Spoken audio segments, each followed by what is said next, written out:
up, everybody? It's Tiny Housin. It's volume 29, and just want to welcome y'all to the tiny house. And just had another bug come in, but at least the mosquito hawks are at bay right now. Let's see.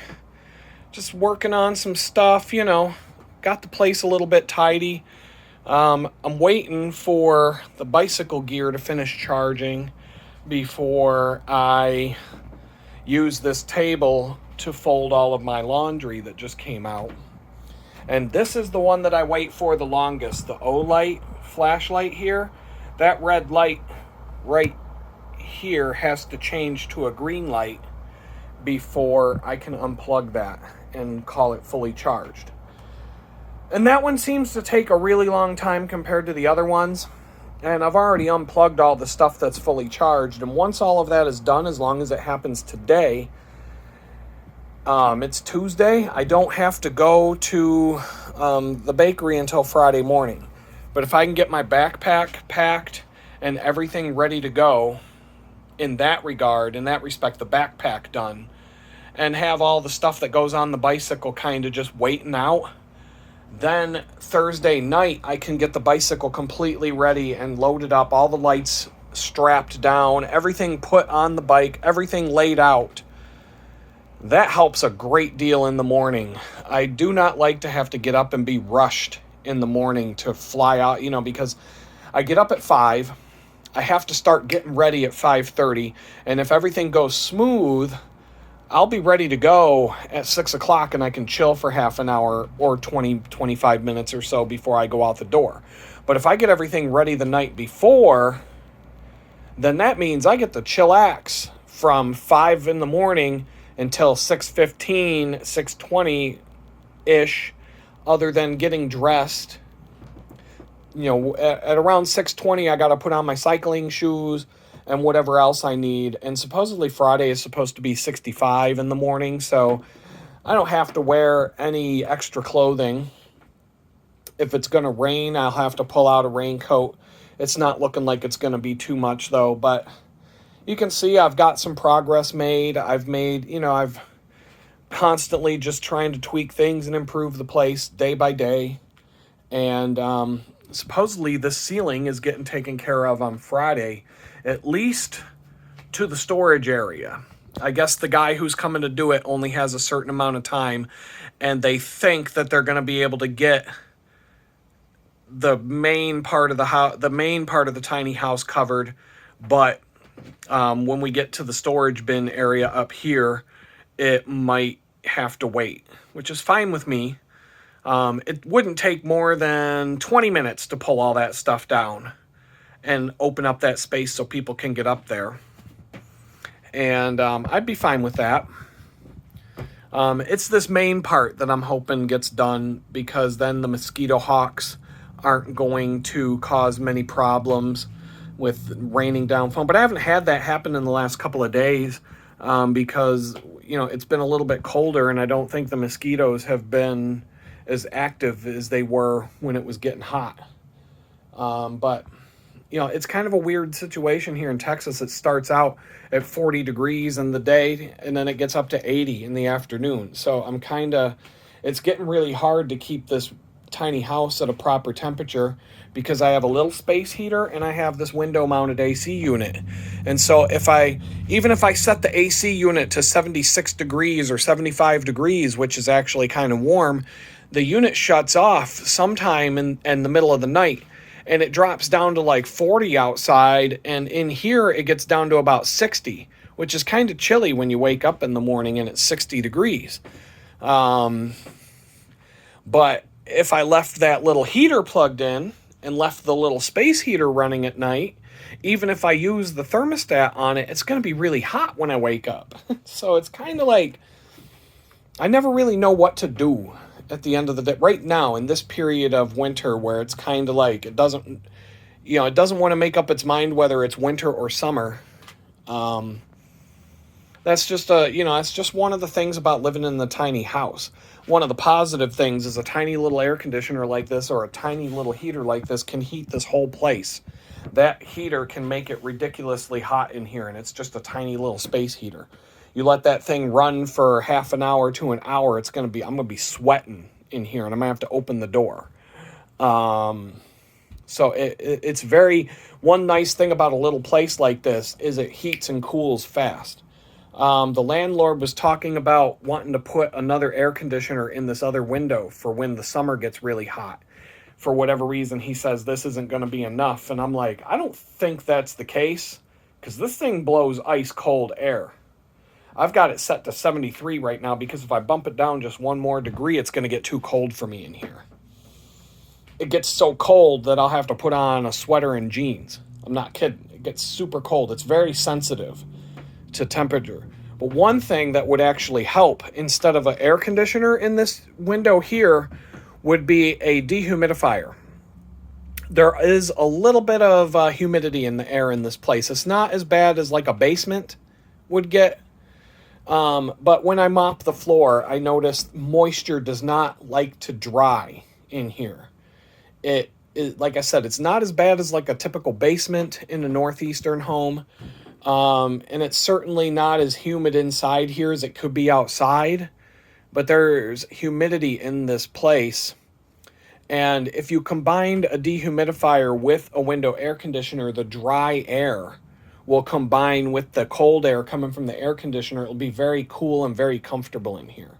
So that's what I'm going to talk to him about next time he brings up that subject. I'm going to be like, just get a dehumidifier and get one that has a pump built in. Either because I don't see any floor drains in here, but there is.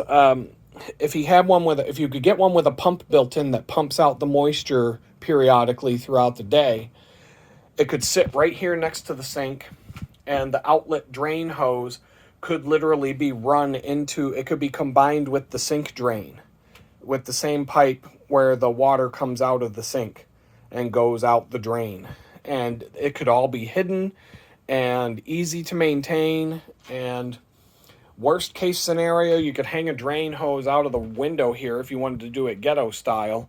But a dehumidifier with a built-in pump that can pump the water up and over something versus just letting water drain into a bucket that has to be emptied all the time, or running water down a hose to a floor drain, a drain in the floor, which this doesn't have. A dehumidifier with a pump would be better than an extra air conditioning unit in here. Dry air is easier to cool down with an air conditioning unit, and it's going to feel more comfortable. And I'm speaking from experience. I've dealt with this stuff before. Even though I lived in the Northeast, it still gets hot. But anyway, I recorded a video this morning when I woke up, and I'm going to throw another video together here before I grab a bite to eat, because I'm starting to get burned out and I'm tired. I accomplished some things today, but as usual, the Tuesday out of my Tuesday, Wednesday, Thursday weekly sprint, was mostly spent organizing personal tasks and catching up on rest. So I'll jump in here, and I'm going to record another video from my desk here and put it all together as to one video and push it up. What's going on, everybody? It's your boy Adam. It's Tiny Housin. It's volume 29, yeah. Another residual effect of riding a bicycle 40 miles for a commute to a job is the day after you do that, whether you do it 3 days in a row and you're just forced to get up at 5 in the morning, get on the bike and go day after day after day, the first day you don't have to do that. It's crash and burn day. I will get stuff done today. This is the first of 3 days that I have to accomplish as much as I can to try and not have to do this anymore. But I'm bottomed out. This thing here, it gives you a thing that says it's your body battery.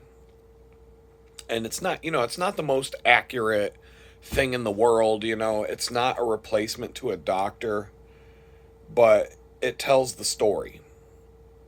If I had more time, I would show you the graphs. But I got 2 points to make by what I just said. The first being the body battery. Today, I haven't looked at my body battery, but basically, you recharge your battery when you sleep and rest, when you sleep, and it drains throughout the day. It's on a scale of 0 to 100. So let's just say I get a really good night's sleep. Let's just say that today is a chill day. I don't I'm not stressed out. I'm relaxed. I'm resting. I'm not going anywhere. I'm not doing anything. I go to bed early. I get a really good night's sleep, a long good night's sleep. Tomorrow I wake up. It says my body battery is 90. I don't know how to make it say 100. I don't think I can. But say it says 90. And then throughout the course of the day, now let's say it's at 90 at like 7 in the morning.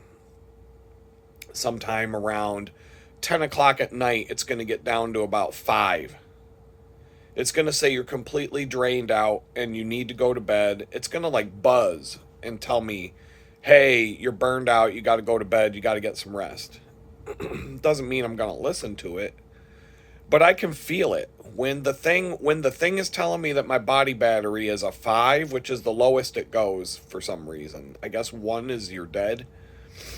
Um, maybe 4, 3, 2, 1, you're dead. When you get to like between 5 and 0, that's when that's probably the equivalent of a lithium ion battery in your phone when it just starts draining too fast, and then all of a sudden you plug it into the wall, and as soon as you pull the charger out, boom, 0. Because it won't hold a charge anymore. Um, that's probably the body equivalent of that. So it gets down to a 5, and I feel it. Like I can actually I'm like, yeah, I do feel like I can't type another word, I can't do another thing. The most I could possibly do right now is either watch a TV show or a movie and fall asleep while I do, or go to bed. I could do one of those two things. And sometimes you just got to plow through and do something, but you're at that level of a 5. So today, tomorrow, I don't know what it is today. It's probably high because I slept good. I slept in. I slept for a long time. It's probably going to tell me I got a decent. It won't say poor. It'll probably say okay. I don't know what the other levels are, but it'll tell you how good your sleep was according to it. And so the the body battery thing, if you get a bad night's sleep or you don't sleep enough, you might start the day at 15 instead of 80, instead of 90. You might wake up in the morning and it's going to say your body battery is 15. And then within no time you're down to a 5.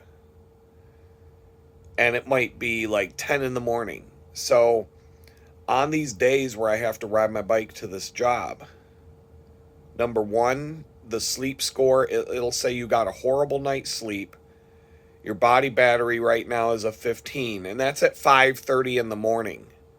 My body battery is only a 15 to start out the day. I'm already down to like a 10 before I leave the house. And then I ride my bike to the job, 21 miles, and it says, you're 5. It's a 5, and I haven't even clocked in yet. I'm sitting there eating Chick-fil-A for breakfast at 8 in the morning, and I'm supposed to clock in at 8:30, and I'm already at a 5. I'm already at a, you need to go to bed and get some rest. And now I've got to work this 8-hour day. Then I got to get back on my bicycle and ride another 20 miles. And then I get home and I got to do whatever, I got to do a couple of things when I get home. And it's just 5 the whole time through. Now imagine if you do that for 3 days in a row. You wake up you get like almost no sleep. Body battery is just like, oh, it's an 8.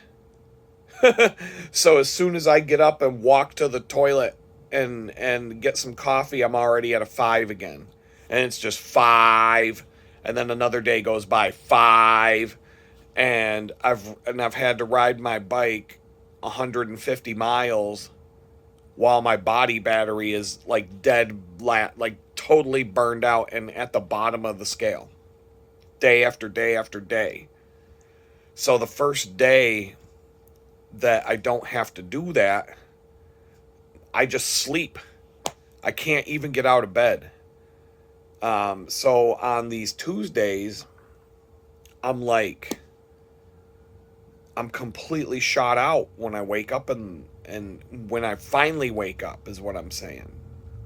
Plus this whole clock change shit has got my whole freaking thing screwed up.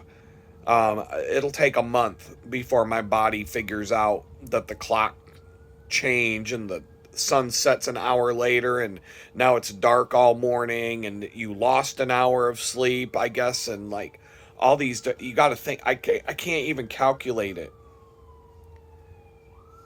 And it's just something that these elite cocksuckers, because when you're an elite piece of shit, it don't matter what time it is, you're still rich. And you still got, the butler has to come bring your breakfast an hour earlier, or maybe you tell him to fuck off because you're rich and you do what you want. The people that set these rules and the people that do this shit to us, they don't follow any of them.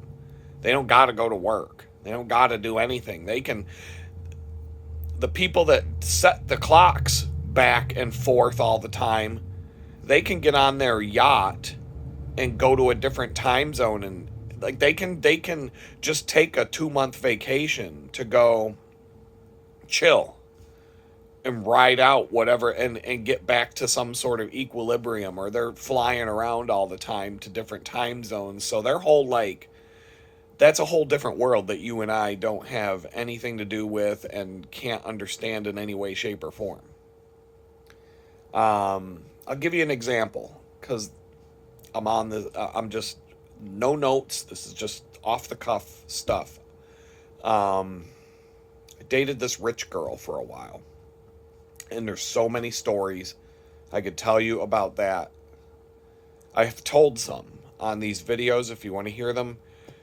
I don't know what video it is, but they're in there. And but anyway, this girl, this is how different these people live. She worked for her dad's company. And you know how that goes.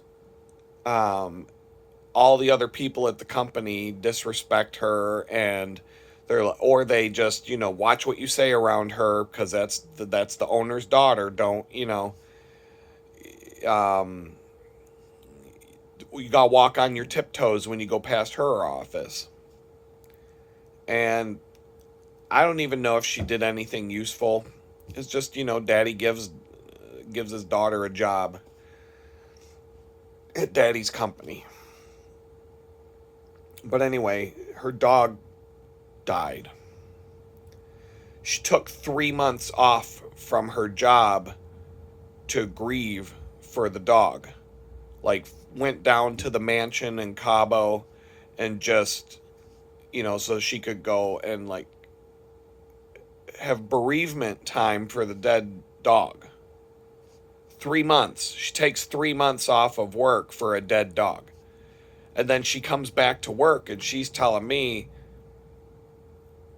I don't understand why people don't respect me here. And I'm like, are you fucking... And I'm like, this is the girl. I don't give a fuck. I always kept it real. I was like, are you fucking kidding me? You don't understand why the people you're surrounded by don't respect you and they don't treat you like one of them, and you just took 3 months off from work, and they all know why you were gone for 3 months. Do you want me to tell you what they were saying when you were gone? I can do that for you if you really need to know. But if you had a bit of common sense in here, you would already know what they're saying about it. You took 3 months off from the job to go grieve for your dead dog. I'm not saying that, I know that's a sad thing. I know you really loved your dog. But you took 3 months off to go to your mansion in fucking Cabo San Lucas to grieve for your dog that just passed away. Okay? Do you think any of those employees at your daddy's company can take 3 months off for a person who dies? If someone's wife died, are they going to get 3 months off from the job to grieve for the wife? No. I worked at a company not long before this happened, but it was a few years before. There was a guy I worked with whose son died. They had a baby, and the baby, I don't remember how old it was. It was like less than a year old, I believe. Got sick, and the baby died. His own child just died. And he got to take like 2 weeks off. Like he disappeared from work one day, he was gone a few days, and then like they announced it to all of us, this is why he's gone. And we're all like, oh my God, that's so horrible, and we're all like, people are we're sending cards and emails and just like, come hang in there, buddy, and all this stuff. The dude had to come back to work a couple weeks. He got 2 weeks. Okay, you can grieve for your dead son, but we need you back at work. Okay, but when your daddy's little rich girl and your dog dies, you get to take 3 months off to go to Cabo San Lucas and sit by the beach and cry. And and then she comes back and's telling me, like, I don't understand why these people have no respect for me. And I'm like, are you fucking kidding me? Can you even hear yourself talk right now? It's because you fucking people live in like this completely different world from the rest of us, and you have absolutely no fucking clue. And I actually said all these things to her because I did not care. It's probably why she liked me at some point, because I was probably the only guy she ever met that didn't kiss her ass. But I just said it. I'm like, fuck, dude. I'm like, but you've had a silver spoon in your mouth since the day you were born. You've never had to worry about money, and you never will. You will always have enough money to live lavishly, more lavishly than anybody I know. And no matter how big of a mistake you ever make in your life, you're never going to have to pay for it, because you're always going to have millions of dollars sitting around to just throw at whatever problems come your way. She went to college like 3 times. She went to college. She started one career. The whole fucking thing. Decided, I don't like this. I'm going to do something else. Quit. Whole career. Went back to school. Worked for some other thing for a while. I'm not going to get into the details. But she could just like invest everything she has into going into some career just to like, sometimes rich people who are born with the silver spoon, they want to go out and like make their own way or do something so that they don't feel whatever it is that you feel when all of your money comes from your mom and dad and you don't have to do anything ever. And so, but she's rich enough that she can be like, I think I'm going to be a doctor now, go to medical school, go through the whole fucking thing, go through the whole process, start working at a hospital, and 6 months later you go, you know what? It's just not for me. And go on to do something. I think I'm going to be a school teacher now. That's what I'm going to do. Go back to school, go do all the shit you got to do to be a teacher. And then the first time you go to school and you deal with a bunch of bratty kids, you know what? That's not for me either. I'm going to go do something else. And then eventually you end up being daddy's little girl at daddy's company because you can't figure out what the fuck you want to do. And then when your dog passes away, you get to take 3 months off. You don't get to, if you were a school teacher or a doctor, you don't get to go to Cabo for 3 months because your dog passed away. You come back to having no job. So I don't know, man. Long tangent there. But the other point that I was getting at earlier is I get comments from time to time like, you got to do a better job with your production, man. All you do is sit in front of all you do is hold a phone and talk at it. Okay. There's other YouTube channels where people do more. Go watch that shit. I keep saying all the time. It's hard to do all of the fancy production and to have multiple camera angles and to have a professional studio and a professional microphone and professional editing. Do you think I have time right now to spend 40 hours of labor to produce a half-hour long video? I don't. I'll point out, I got into this conversation with that dude Friar Tuck on his channel a couple days ago, talking about, he was basically talking about the same thing, that people will shoot him down he's doing a live stream, he puts his phone on a tripod and he's cooking dinner in a camper that he's living in right now. And he's talking about that topic, and I said, yeah, I'm like, you could spend 40 hours to produce a half-hour video. Is it worth your time right now?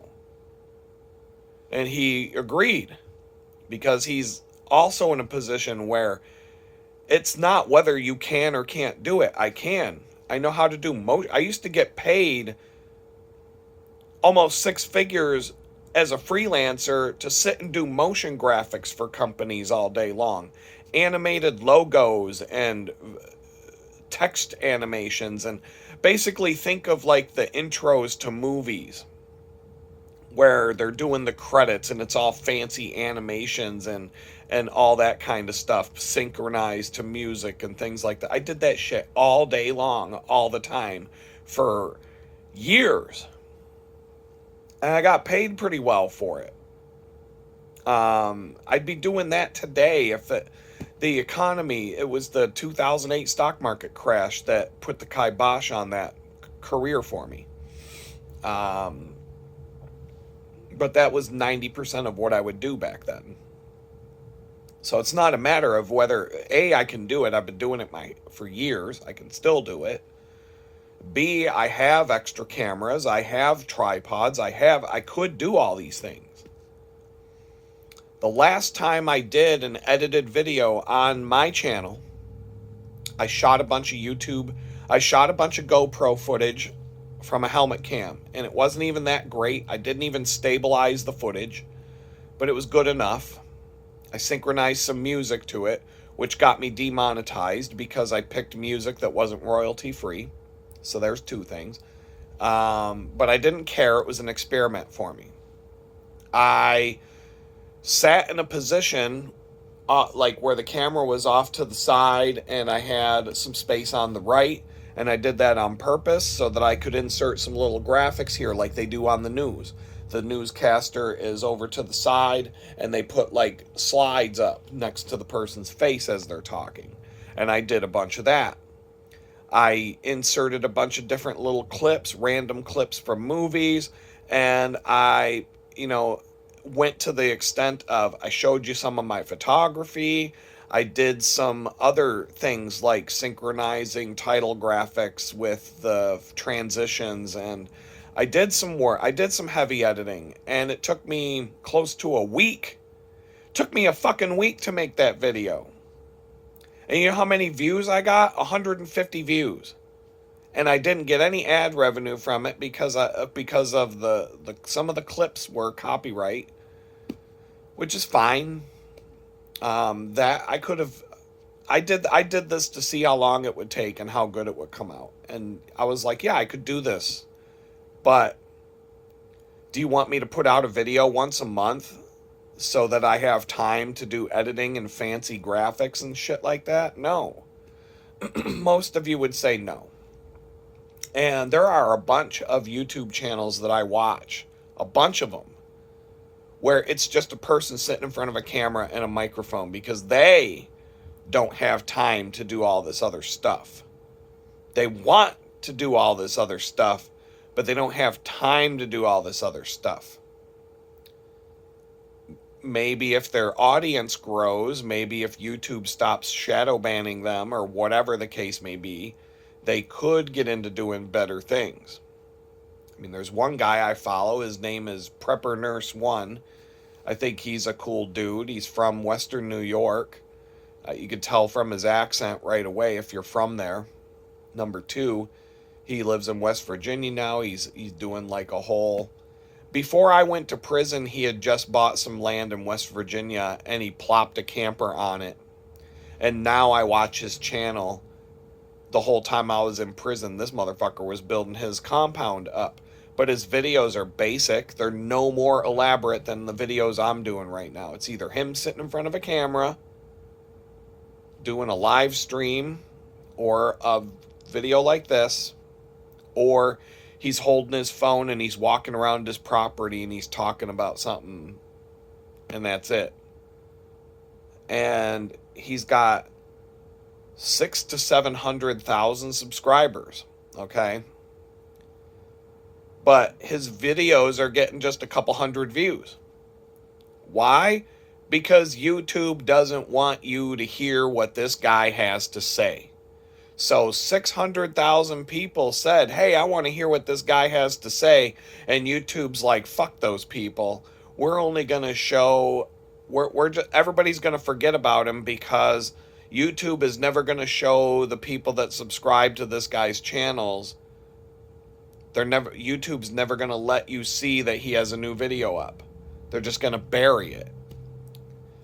And in your feed.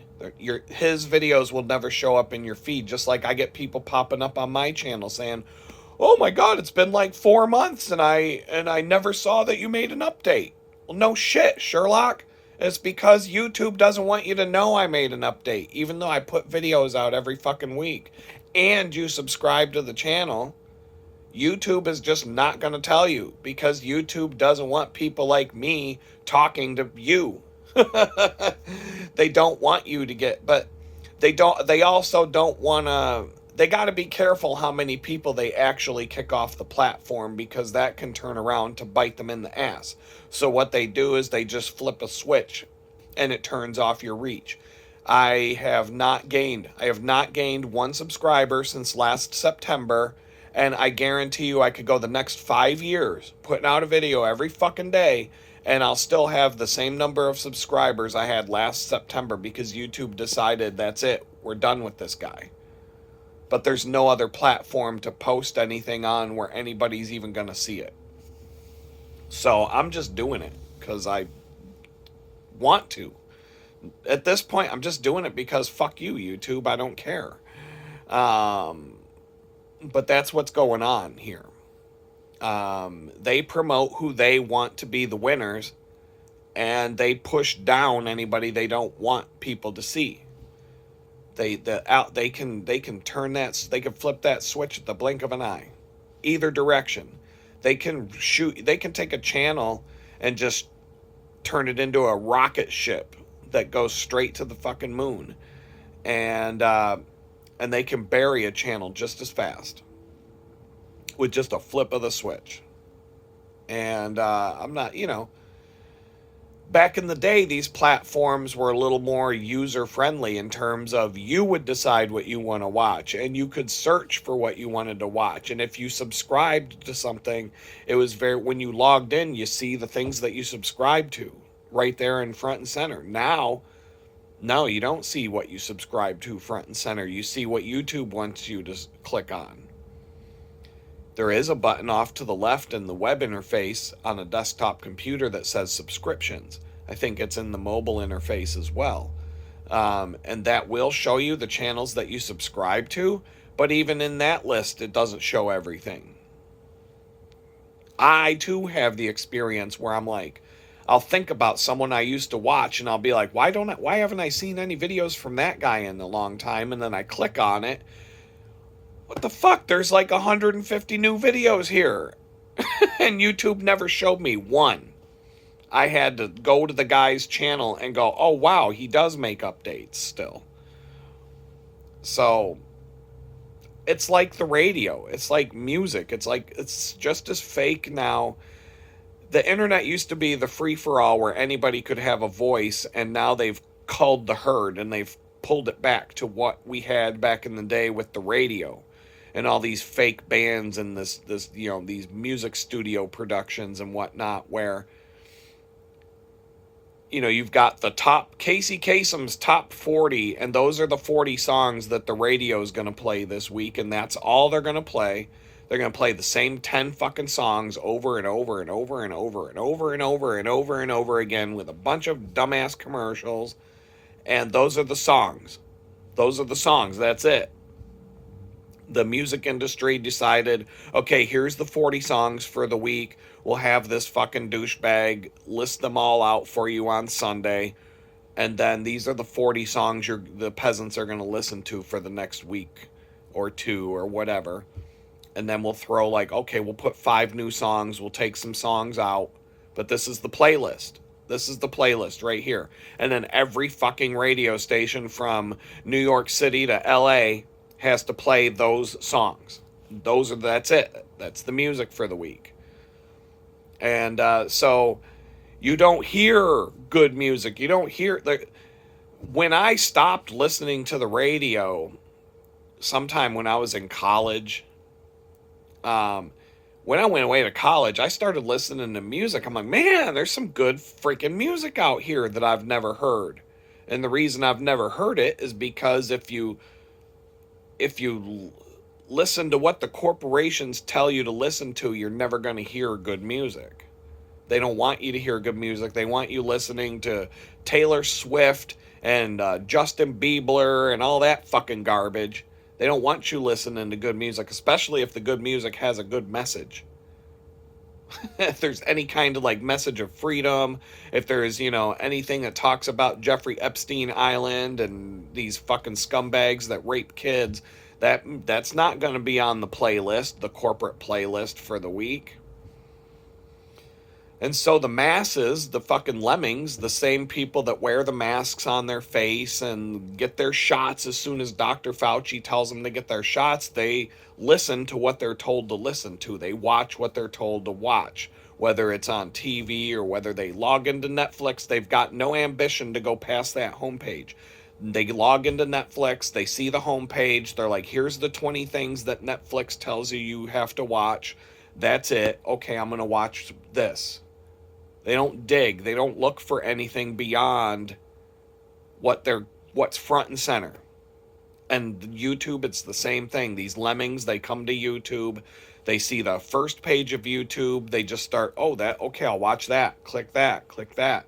The 20 things that YouTube wants everybody to watch are on that homepage. And 90%, I would love to see the analytics for this, but I guarantee you over 90% of the people never go past that homepage. They click on something, they start watching it, and then maybe, depending on whether you're on the mobile app or the desktop app, because the mobile app will just keep feeding you new crap as you're watching a video, and you can scroll underneath the video and, what's the next thing I'm going to watch? Here it is, and you can just keep building up but you're being spoon-fed by YouTube. You're not actually looking for stuff on your own. And so, it is what it is. There's nothing I can do about it. So, but people are like telling me I got to get fancier with my editing and all that kind of stuff. And it's like, yeah, I would love to, but you can't I hope that you realize that when you watch a YouTube channel and they've got the fancy graphics, they've got the custom music, they've got the animated logo at the beginning and some sort of intro theme, and then they've got 6 different camera angles, and they've got special effects, and they've got slow motion cameras, and they've got and they've got this whole script planned out, and it's obvious that the host of the video never does any of the filming, because you can tell that someone is moving it, like someone's walking around with a camera and filming the guy. I hope that you realize that anything that has production value like that, these people have a crew, and they're paying a crew of people to do this. Not they're filming, like, that wouldn't have made it into an edited video. There would have been a cut. They would have had one of the clapboards in the shot, cut, and they would have refilmed the whole sequence because I had a frog in my throat. And then somebody will take, so they've got like maybe 3 cameramen that they're paying, and they've got an audio guy holding a microphone on a fucking boom that you don't see in the shot, because if you did see it in the shot, they'd shoot it again. You see all kinds of things that they're doing that costs money, like, oh, let's blow up a car today and film it. Well, how much did they pay for the car? How much were the explosives? Like, all the things that they did cost money. They have a crew following them around that costs money. Then they're not doing their own editing on these videos. They've got editors that they're paying to edit the videos for them, because who has time to do all this shit? But they're making enough money from the stuff to pay for all the stuff. These are multimillionaires who are making millions of dollars doing it, so they've got better production. But then the little guy who gets $100 every 6 months, I'm supposed to have just as good of a production value and production quality and editing styles and all of that stuff as the Demolition Ranch guy who gets $5 million every time he puts his face on YouTube? No. Like, where the fuck? Like, I guess people just don't understand that stuff takes work. Like I said, I did an edited video once back in, like, when was it? Like November, beginning of November, late October, beginning of November. And I wanted to start doing that. So I'm like, okay, I kind of planned it out. And because I wanted to take my production quality to another level. And I realized after one video that I can't, because it's too much time. It's going to take a week of labor, a week of evenings, not 8 hours a day, but it took a week to do all of that shit. And I could tell you the number of hours, I just don't know.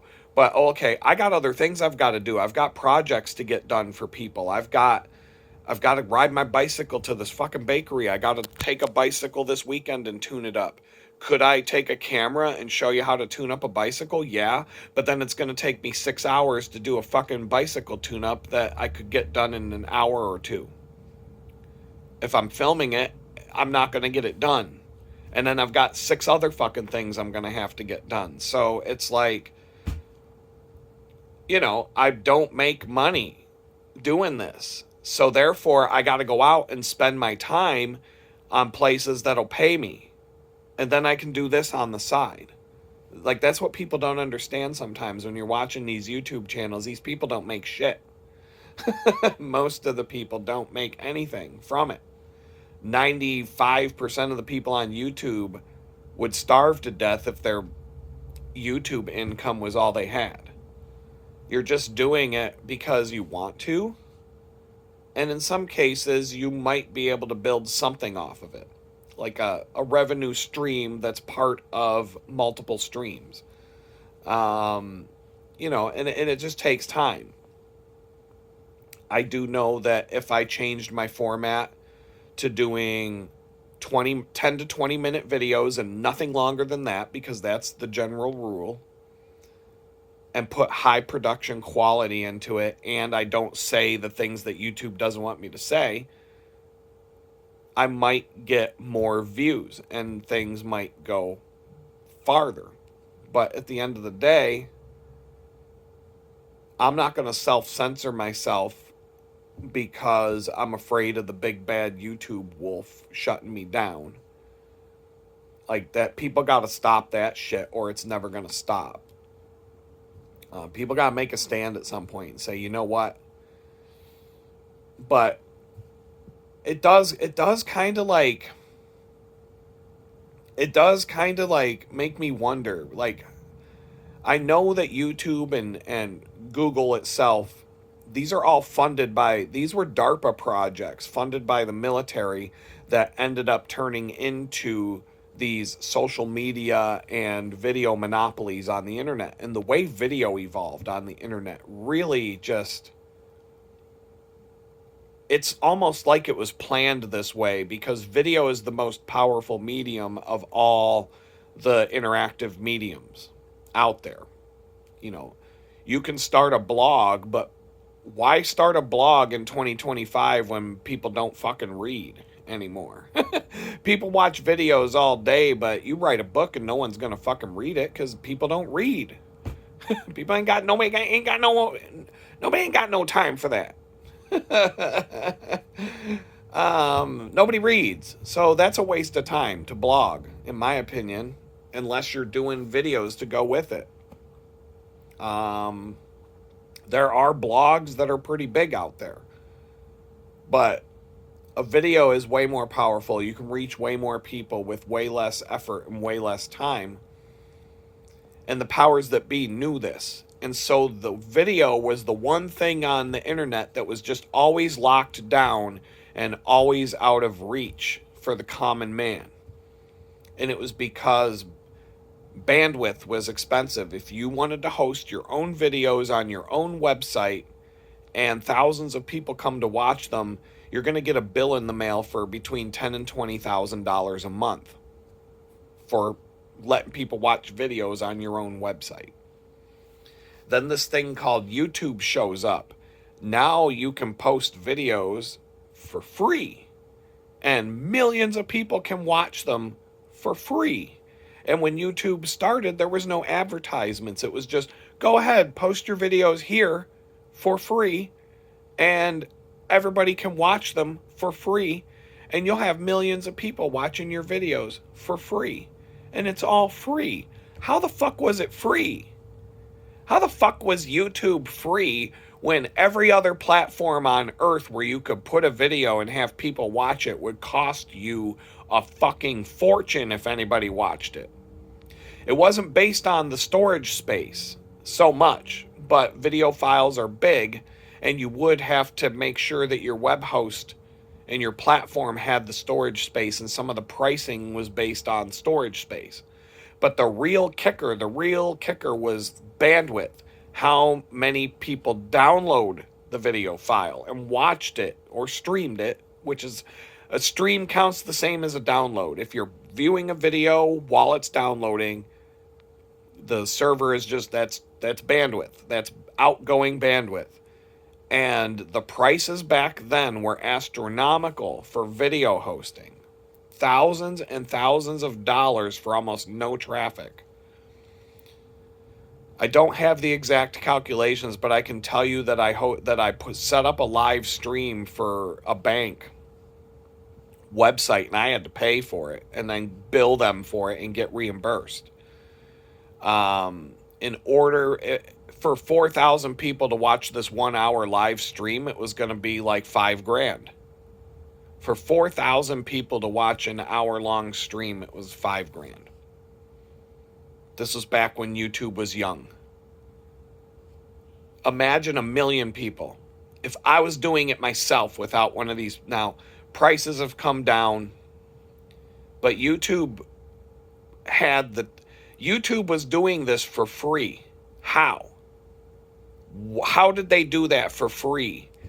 Until they cemented themselves as the one and only video monopoly on the entire internet where any video could ever possibly gain traction. And it's the only video platform that people go to watch now. And, you know, and now they make advertising revenue and all the other stuff from it. But it was allowed to become the one and only place where a person can upload a video and get anybody to watch it. Yeah, we've got TikTok, we've got other platforms. TikTok is short format videos. You know, anybody who even, and they don't even come close to the reach that YouTube has. And like, how is that allowed to happen? How come any other? Is there more than one car company in the world? Yes, there's tons. Is there more than one grocery store to pick from? Yes, there's lots of them.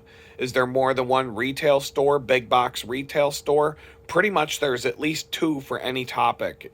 You got Lowe's, you got Home Depot, you got Wegmans, or you got Walmart, and you've got Target. Um, Grocery stores are different all over the place. Just about, I can't think of an industry. You got Cabela's, you got REI. If you want camping gear, you pretty much any genre of anything, any kind of business has competitors. YouTube doesn't. It's a video monopoly. It's a fucking monopoly. Like, it's no different of a monopoly than when Bell Telephone was the only way to make a phone call in America. And they broke it up. Or Standard Oil was the only way to put gasoline in your car. One company for the whole country. There's no other competition. And so, but with these internet monopolies that have come out, the government won't break them up. The government won't use antitrust laws against them. They will barely use antitrust laws against companies like Microsoft and Apple and things like that. They don't want to touch that shit anymore, and mainly because the people that run our government are the same people making all the money off of these monopolies. But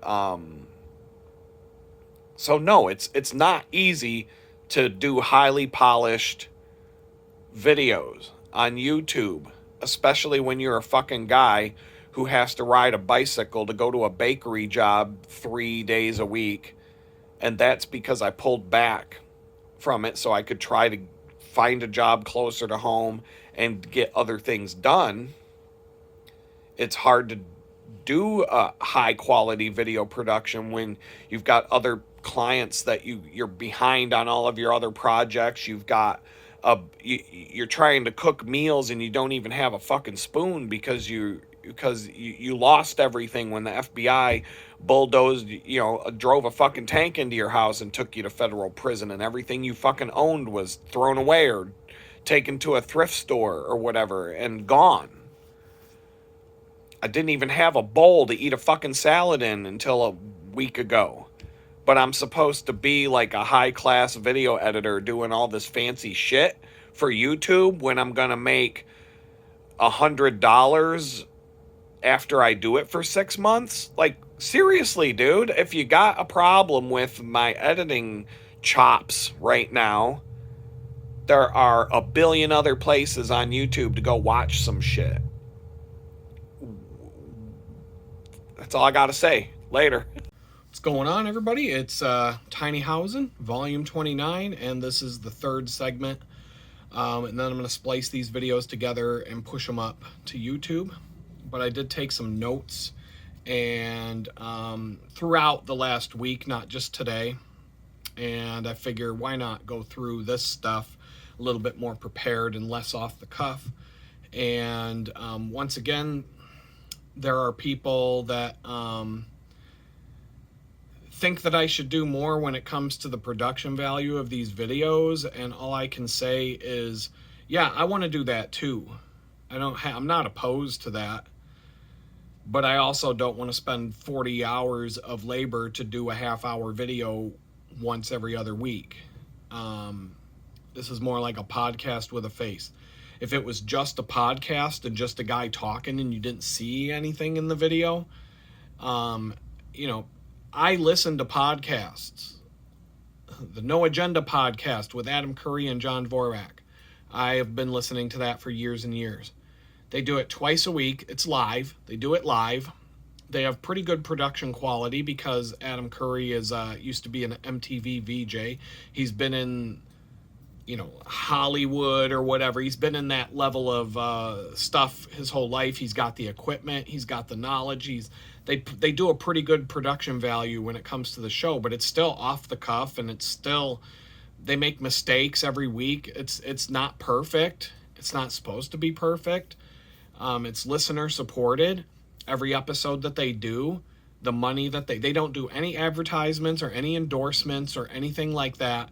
The only money that they generate is listener supported. Listeners donate money to the show for whatever reason, but that's how that whatever money that they make from that show is money that listeners support them with.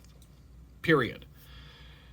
I think it's great, and it's 3 hours twice a week. I think it's Thursday and Sunday they do it live. I just listen whenever, whatever random show I listen to. I'm not a dedicated weekly day. I'm not on it every time they put out a show, but it's on my list.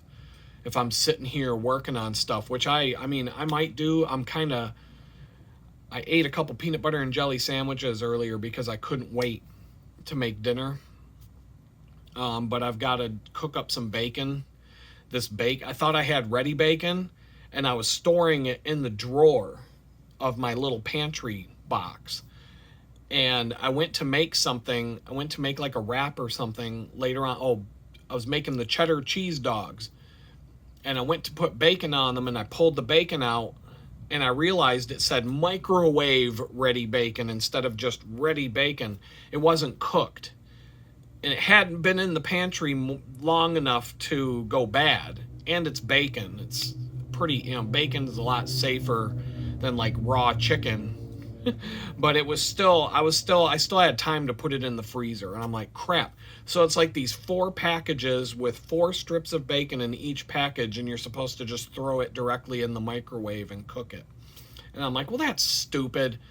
So I've got 16 slices of bacon in this pack, and I've got to cut them. Now I've got to use my cast iron skillet, which is a good thing because it's forcing me to break it out. I've got a bacon press. I've got the stuff I need. I got to cook up this bacon and then lay it out to dry on some napkins.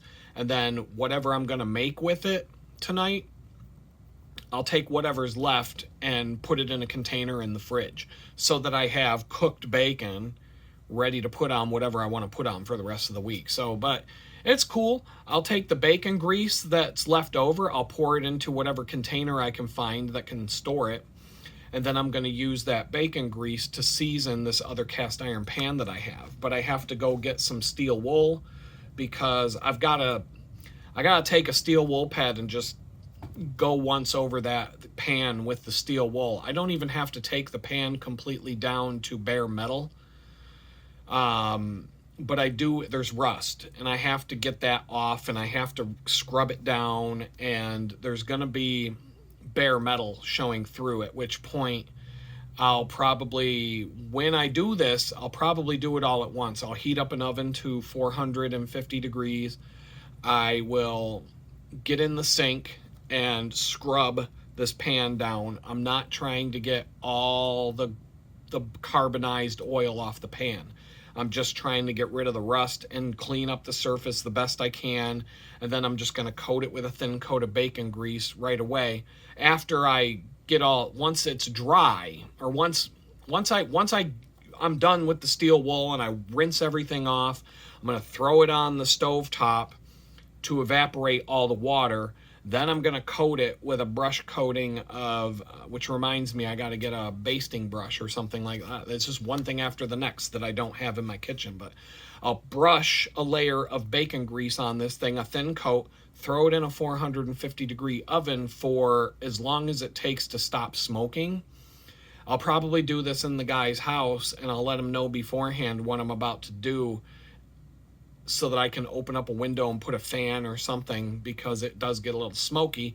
I got to take a look at the kitchen too. He might have an exhaust hood that'll take care of the smoke for me. I'm just going to let it sit in there for a few hours, and then I'll turn off the oven. When it stops blowing out smoke, that's when you know it's done. You turn off the oven and just let the pan sit there. Let it cool off on its own. And then I'll have 2 really good cast iron pans. And then someday when I have my own kitchen and my own time to really do it, I will strip that pan completely down to the bare metal and recoat it with a layer of bacon grease, throw it in a proper oven, and do this a little bit more properly, and just have that for the, it'll be as good as new. You can take a beat up old cast iron pan and recondition it any day of the week. It's easy. I could probably show you all how to do it. But there's a Cast Iron Cowboy is a good channel on YouTube. He teaches you all you need to know about cast iron. There's certain things he'll tell you to do. There's certain things that he does that I do, and then there's certain things that I do that he doesn't. And there's lots of different ways to approach this topic, but I do use his daily cleaning method for the cast iron. Your post-cooking cleaning methods, I follow his format for that stuff. But when it comes to like your initial coat, I use bacon grease, and I put it upside down in a 450 degree oven, and it's never failed me. Good stuff. But anyway, let's see, where are we at? But like I said, the production value, man, it's like, it is what it is. There's so many YouTube. I just watched a Prepper Nurse 1 video. The dude does the same thing I'm doing right now. He sits at a desk and he talks about all the prepping stuff that he's done. And once in a while, he walks around with a camera and shows you his property and what he's done here and what he's done there and explains things. And he's not putting any more work into it than I am. And he's got 600 and something thousand subscribers. And his last video that I watched today, he had about 2,000 views on it, which is very disproportional to the number of subscribers that he has. But at the same time, he says things that YouTube doesn't want you to hear. So they're putting the kibosh on him just like anybody else who says the wrong things. Moving on. Well, actually, okay, about saying the wrong things, I got a comment here. It just came in today. And it's in regard to me saying that I don't feel sorry for the government workers who are getting canned right now. And it said, Adam, this is from a guy, Dave Gass, 1650. He's a cool dude. I got no beef with this guy. I've watched some of his videos. He comments on a lot of my videos. We go back and forth. So, he's a cool dude. I ain't got no beef with him. But he said, Adam, if you got a government job doing your computer skills before you went to jail and Elon Musk asked you to report what you did to him, would you have? With your attitude, I don't believe you would have. And I got that comment, you kicked up some dust with that, and I'm going to have to address a number of things right now. So first of all, I would never have had a government job in any way, shape, or form before my arrest, and certainly not after a felony conviction. Now I can't get a government job. But I would have never taken a job with the government ever at any moment of my life. That was something I would never do. Never. And secondly, at most jobs out in the real world, the way the real world works, and you know this because you work in the real world, I would have to give an accounting of what I was up to on a daily basis. Usually in the software world, it happens every morning in a daily status meeting.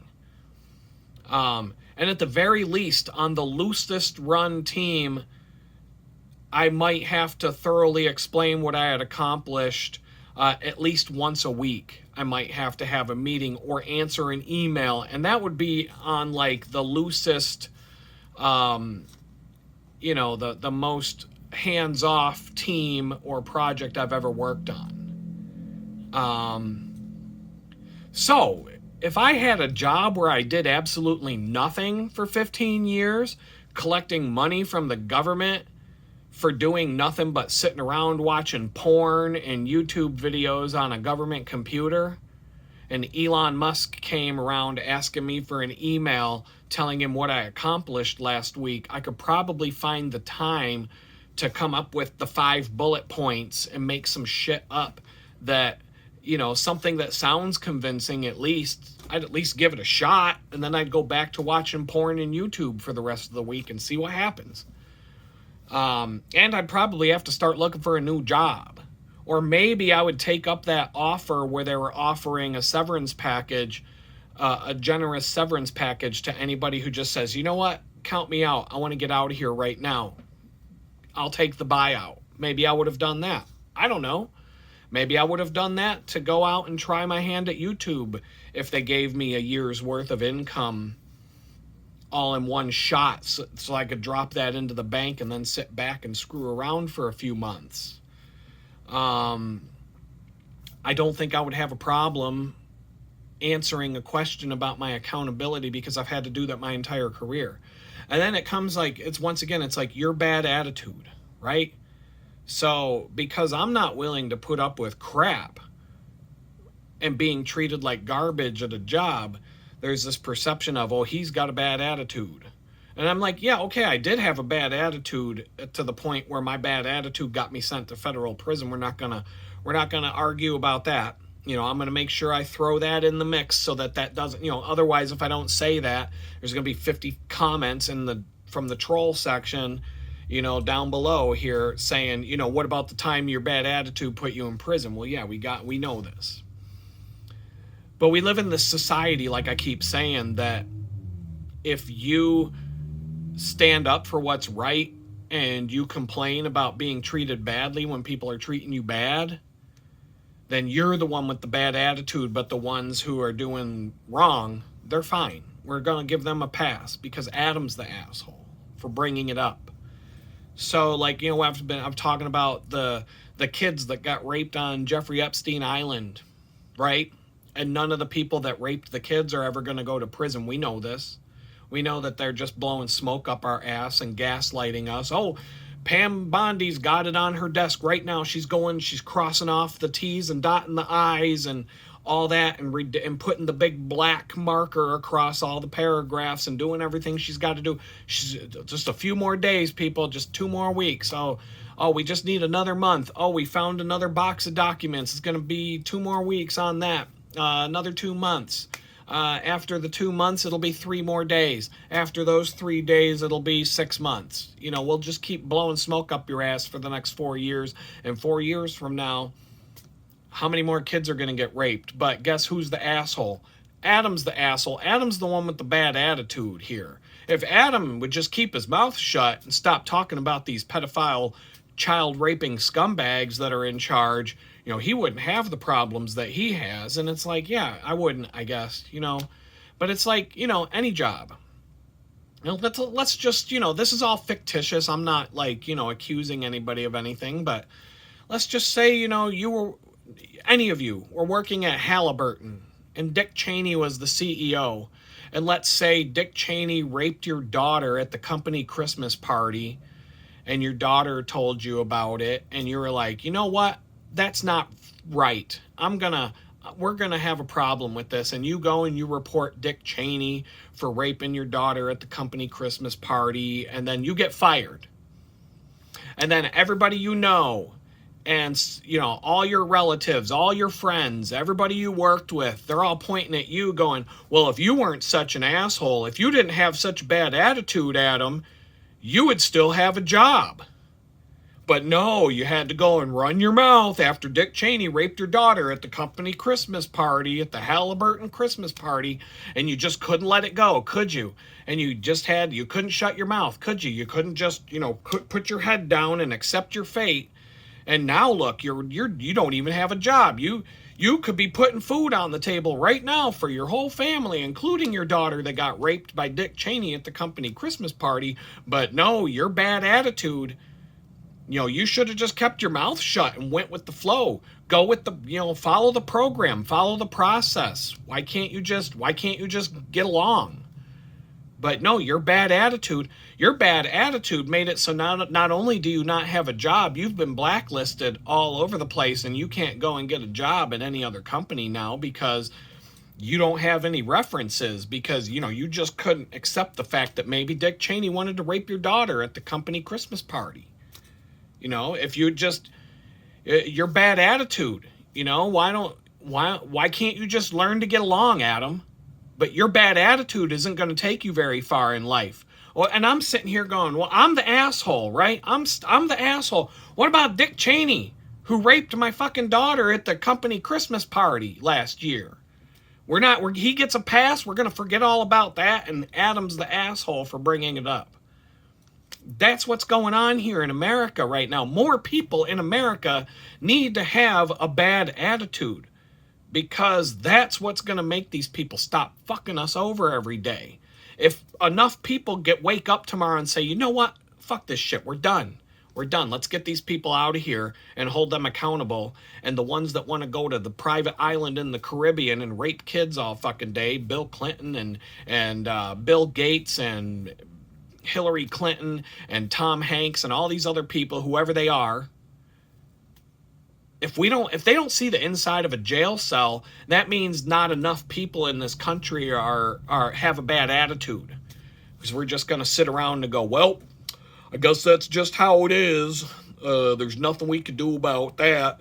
We're just, these people are powerful, and you just gotta accept it the way it is. If the best you can hope for is that you have ugly kids that none of these, Epstein Island pedophiles would ever want to rape, and that's the best you can hope for, then we live in a pretty sad society right now, right?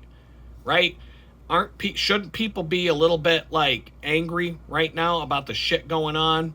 Like when the government announces, oh, we got to send another $500 billion to Ukraine, and then, oh, we've got $300 million that we got to send over to Russia so that they can study the mating habits of the transgender Siberian squirrel population, but there's a fucking bridge in town that's about to collapse and we ain't got no money to fix that. But Adam's got such a bad attitude. It's all you're just an asshole. You're an asshole, Adam. Why you got such a bad attitude about these things? There's nothing you can do about it. You're just gonna have to keep letting them rape our kids because there's just nothing you can do. Yeah, I'm the asshole. Like, when the fuck do the child rapists who fucked kids on Jeffrey Epstein Island, when do they get to be the asshole? 2 more weeks? A month from now? Like, when do the people wake up and say, you know what? Maybe Adam's not the asshole for talking about this shit. Maybe the people that did the shit are the asshole. I don't know. Wishful thinking. I've been talking about this stuff since I was 22 years old, and now I'm 49, and I've been the asshole every day of those, however many years that is. So that shit's not going to change in my lifetime. I'm always going to be the asshole, but the people that raped the kids on Jeffrey Epstein's fantasy island, they're cool. They get a free pass. Hunter Biden, he got a pardon. He's already got the crack pipe in his hand, and he's puffing up. He don't got to pay for none of that. He don't go to jail for the things that you and I go to jail for. He's rich. He's got powerful friends. Got a powerful daddy. His dad couldn't even sign the fucking pardon. They used a auto pen machine to sign these pardons. Joe Biden was at the beach taking a fucking nap when all these pardons were handed out. But Adam, I'm the asshole. Once again, I'm telling you about this stuff, so that makes me the asshole. But, creepy old hair-sniffing pedophile Joe Biden sitting on the beach taking a nap for 4 years while he has a pen machine sign all the fucking bills he has no idea even existed. He's not the asshole. Adam's the asshole for talking about it. So I'm done here. I'm done talking about that. I'm only going to bring up this topic a million more times before they kick me off YouTube. So just be prepared. It's going to come up a lot because I'm sick of it. But I know that this is the way it's always going to be. Nothing's ever going to change. I'm always going to be the asshole. And we're just going to, time will tell, I guess. And speaking of time, my next little topic here is about the perception of time, right? We had to switch our clocks last weekend, and man, that's messing with me hard, as it always does. The older you get, the worse that is, kids. You young ones, you don't understand. If we don't stop this nonsense, by the time you're in your 40s and 50s and 60s and they're constantly switching the clocks. Oh, it's an hour later. Now it's an hour back. Now you gain an hour of sleep. Now you lose an hour of sleep. Now it's dark when you ride your bike into work in the morning. It was light last week. Now it's dark again. And all this crap to mess with your circadian rhythms and your sleep patterns and to throw you off base and to make it so that you're just more brain dead than you were the week before. The more that they can keep the peasants stupid, worn out, sick, and tired, the less likely the peasants are to rise up and fight back against the people that are doing this to us. That's why they do it. But anyway, on my days away from the bakery, the time goes by in the blink of an eye. I swear to God, it feels like an hour since I woke up this morning, and I looked at the clock. It's 8:50 at night, 8:50 p.m. Granted, I got a little bit of a late start to the day. I probably got up around 10, and I really wasn't moving to do anything until around noon. So I've only been really active for about 9 hours. But that 9 hours was like, boom, done. Blinked my eyes. It's dark outside all of a sudden. It's like I woke up, I walked outside, I went to do my laundry, I went to get my laundry after it was dry, I brought it back. I looked out the window again, it's dark. What the hell? Every time I check the clock, it's 3 hours after the last time I checked it, and it feels like 5 minutes went by. And it'll be like that tomorrow, and it'll be like that Thursday. I'll get into some work tomorrow. I'll be doing my freelance work the 2 days. 4 hours will go by in the blink of an eye. I won't even know what happened. I'll say, you know, I should probably take a break. Has it been an hour? 4 hours? What? and it'll go by without me even knowing it. It'll feel like 20 minutes and 3 hours goes by. Sometimes it's too much, you know. I'll dig in. I'll feel like I made good progress on something. I'll go to take a break, and I'll see 3 hours just went by. And I'll realize that whatever I'm working on won't be finished today. But I'll keep going, keep pushing through it. You know, like I said today, before I even knew what happened, I look out the door, it's dark.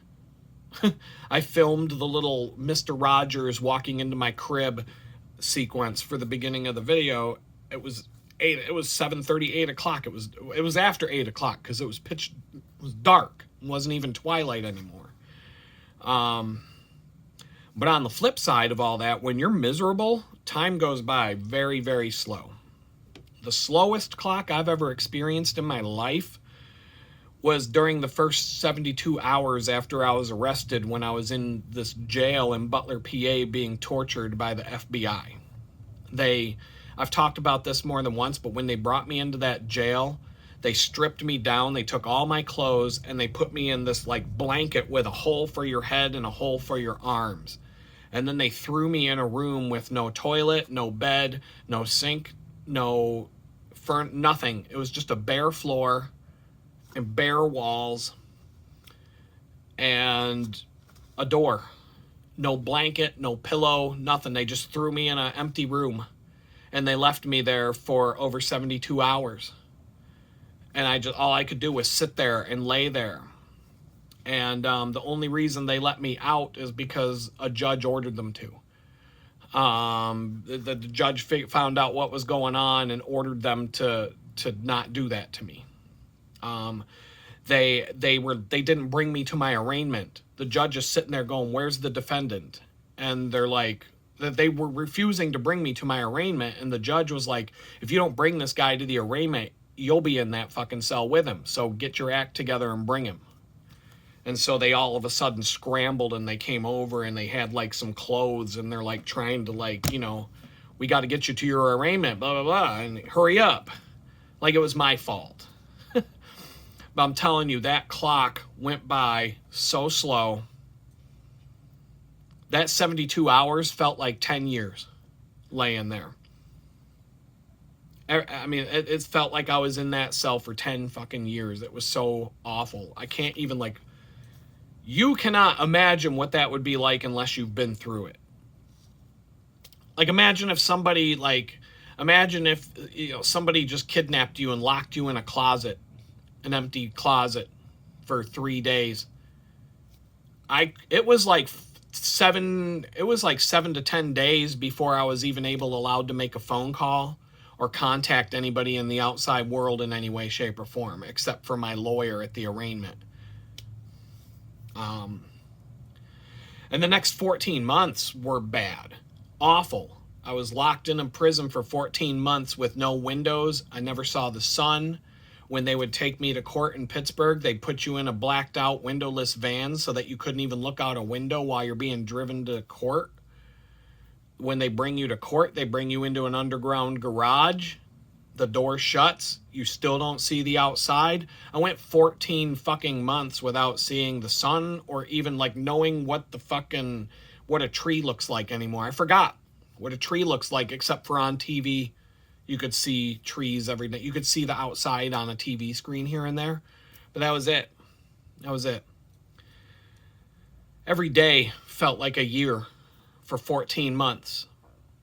When I finally saw the sun in another prison that they transferred me to, we could go outside for like an hour a day, walk around this track. And the first time I saw the sun, I was in tears. I had tears coming down my eyes because I saw the sun for the first time in 14 fucking months. And I just sat on a bench in shock, wondering if my skin was going to melt off because, you know, the sun hadn't touched my body for 14 months.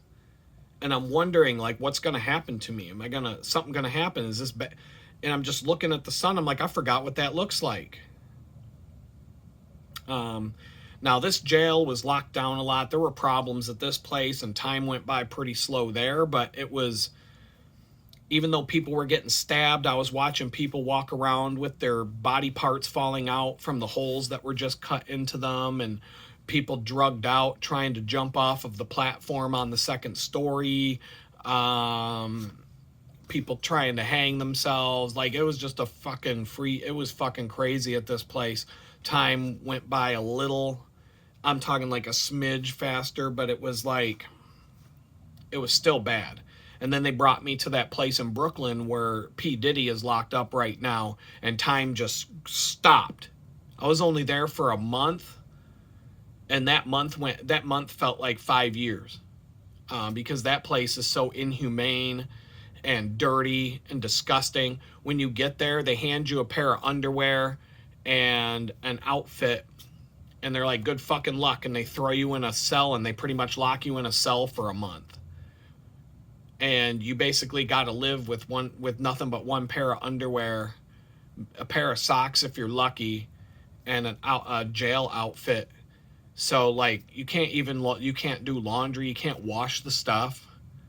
They're barely feeding you. That place in Brooklyn, that's like third world shit right there. I mean, I'm sure P. Diddy's having a good time because he's got enough money. All these guards at that place take bribes, and they'll bring you things. You know, they'll bring you drugs, they'll bring you phones, they'll bring you a fucking gun if you give them enough money. All you gotta do is read the New York newspapers. That fucking place is in the news almost every day about some crazy shit that goes on there. I'm just gonna move on from that. They took me to Danbury, Connecticut to Club Fed for 4 months. This is how the federal government extracts confessions out of the people that they're torturing. When they arrest you, they torture you for however long it takes for you to finally go, okay, I'll sign it. Because they're dangling this thing in front of you saying, you'll get to go home. If you go to trial, you're going to go to prison for 10 years, Adam. But if you sign this piece of paper, you'll go home in 24 months, and it won't even be 24 months by the time it's all said and done. And we'll take you to Club Fed. We'll take you to Club Fed to ride out the rest of your bid, where you get to play pickleball every day and ride stationary bikes and go to spinning class and play pool, and you'll get to go to a library full of books every day, and you'll get to take classes, and you'll get to go outside. You can go outside all day long and walk around a track and play sports, and you can play indoor soccer and all this stuff. Or we can just throw you in that padded room again with no toilet and let you, shit in the corner of the room if you got to take a dump. And we'll put you back in there for another 6 months. We'll put you in there for another year. There's people in that Butler County prison that have been there for 6 years waiting for a court date for a federal case. And they just leave them there. They just leave you there. They leave you there. 5 years, 6 years. They'll just keep pushing it off. Oh, but if you sign here, you get to go to Club Fed. Just sign the paper. Anyway, the 4 months I was at that prison in Danbury went by fast in comparison to the previous 15 months, 16 months, whatever it was. Yeah, it was 16 months leading up to that point. The 4 months that I spent in Danbury went by faster than the 16 months previous to that, obviously, because it was 4 months versus 16. But every day at Danbury went by faster than a month went by in the other places. I'm just saying, like, time-wise, The 4 months went by in the blink of an eye. There were a few bad days in Danbury. It wasn't all, it wasn't sunshine and rainbows. It's federal prison. But it's a lot more chillaxed than the other place. Time went by quick again. I'd say the first month after my release went by really slow because of how miserable my ex was towards me when I came home, and just every single day just dreading the sound of her car pulling in the driveway, and just like spending every single day trying to figure out what to do next and doing anything that was in my power to try and put things back together in my life, even if it required me sitting in front of a computer all day long working on things. In fact, a lot of the stuff that I did during that first month set the stage for successes and things that have come since. I was rebuilding a foundation to be able to put a life back together, and it helped me tremendously when I ended up homeless, because I had a lot of things figured out and fixed and taken care of that, had they not been done before I was homeless, I would have been in some deep shit. But the next 3.5 months, because I was homeless, those went by really slow. That was a slog, living in Jamestown and being homeless, and just day after day after day after day. You watched the videos, 115 days of videos. Every single day I posted a video about it. And it was a long 3.5 months. It was still better than any of the time I was in prison, but it was slow. The clock was going by slow. Then I moved to Texas, and the next 4 months of my life went by so fast, it was like, boom. Oh my God, it's Christmas. What the hell just happened? Oh my God, it's February. What? It was just Christmas yesterday. What? Another month went by? What? And every month that goes by now feels like 2 or 3 days in my warped perspective of the passage of time. Oh my God, just busy. Texas. Ever since I got here, it's just been boom, boom, boom, boom, boom, boom, boom, and the days just boom, boom, boom, boom, boom. So they're just going by so fast. It's like I went from riding in a horse and buggy to being on a bullet train in Japan that's going 400 miles an hour. That is messing with me. The only time the clock slows down is when I'm in the bakery. Like I said, I'll sit here tomorrow and put in 8 hours or more, 10, 12 hours maybe, on some projects I'm working on, and boom, it'll go by. It'll feel like an hour went by, 4 goes by. It'll feel like another half hour went by, 2 more hours went by. All of a sudden it's 9 o'clock, the sun's down, and I'm like, I didn't even look out the window yet today. I missed a whole day. I didn't go outside once. But in the bakery, even though I like the people I work with and I don't hate being there, I really don't. I'll be busting my ass in this place for 8 straight hours without taking a break, on my feet. Rush, work. Never ever stop. Don't ever stop. Work. If you got time to lean, you got time to clean, and all that shit. And then I look at the clock and it shows me that I've been there for 15 minutes. I thought 8 hours went by and it's been 15 minutes. Oh my God, how am I going to get through this day? And that's the thought that goes through. Oh my God, how am I going to get through this 15? I just worked for 8 straight hours busting my ass, and it was only 15 minutes. How am I going to do this for 7 hours and 45 minutes? And it's like that all day long. The last 5 minutes, when I see that it's like 5 minutes from when I get to go home, that feels like 2 hours.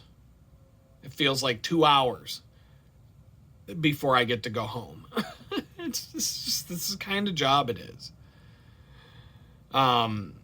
Imagine every 15-minute block of your 8-hour shift feeling like you were there for 8 hours. I mean, oh my God. And then you've got to ride your bike an hour to an hour and a half to get home after the fact. Oh. if I could get a job, even a part-time job working in a bicycle shop as a mechanic, boom, that would go by. 8 hours would go by in the blink of an eye. I would build, in 8 hours, I'd probably, if I was building bikes from a box to put on the showroom floor, I'd get 6 bikes done. If I'm doing repairs, well, tune-ups, standard tune-ups that don't need anything, that's like a bike.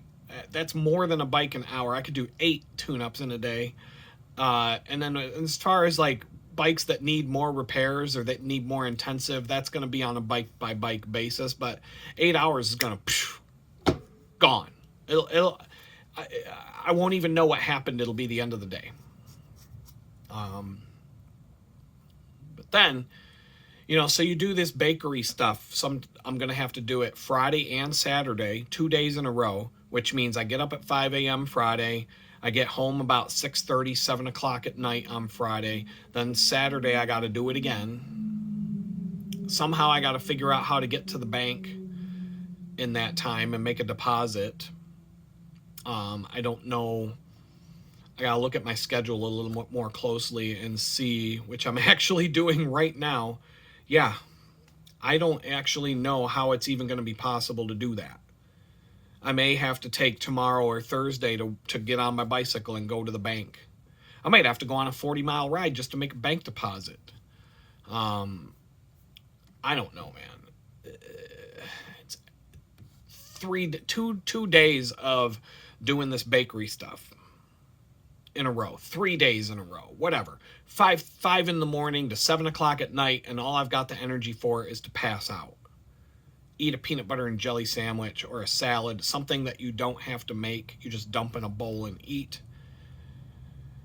3 days in a row like that. And then all of a sudden you have 3 days off to accomplish your own stuff in your life. 3 days where you don't have to go anywhere. 3 days to stay in your tiny house and work on the things you need to work on. And it goes by, boom, like that. And you're back to the bakery again. Like, it doesn't even, the time perception is so out of whack. I mean, they say time flies when you're having fun. And of course, the exact opposite applies. The days I spent being tortured by the FBI, like I said, it felt like 10 years. It was bad. I couldn't contact anybody I knew for at least a week, maybe 10 days while I was locked in there being tortured every day. I couldn't even send a letter out in the mail. I tried one time and they threw it away and they didn't send it. That's who they are. It's what they do. So I could not contact anybody on the outside world while I was in there, at least at first. People on the outside world had no idea what was going on with me. Most people didn't care because anybody in my family, friends, people who I thought, people who at one point in time may have had my back, as soon as you get arrested, that's gone. Everybody you ever knew, anybody you ever thought cared about you, they'll turn their backs and fuck him. We're never talking to him again. Out of everybody I've ever known in my life, 2 people still talk to me that I was friends with before this. 2. So, and one of them I haven't seen in person, but we talk, occasionally. And the other one's my best friend who gave me a chance to get back on my feet down in Houston. This perception of time, man, it's a strange phenomenon. And it's like the older you get, the faster, in most cases, the older you get, the faster the time feels like it's moving. And there's actually a scientific explanation for this. Like when you're 5 years old and when you're a little kid, time goes by really slow. A year feels like a long time. Remember? The school years seem to go on forever and ever and ever. And the reason is because a single year, when you're 5 years old, represents 1/5 of your life. So in your perception, a year is really long because that's literally 1/5 of the time that you've been on this earth. And frankly, you weren't even really aware of what's going on around you until you were like maybe 3 years old. So a year is like most people can't remember anything from before when they were, before earlier than 4 years old. Your memory doesn't really go back that far because you really weren't with it. You were a little kid, you were a toddler. when you start talking and when you start, that's when you start, like, your perception starts to begin there, right? So 1 year is a very long, it's a big piece of the pie that represents your entire life on Earth. But, like I said, when you're young, a year of school goes by really slow. But by the time you're a senior in high school, man, that year flew by. You don't even know what happened.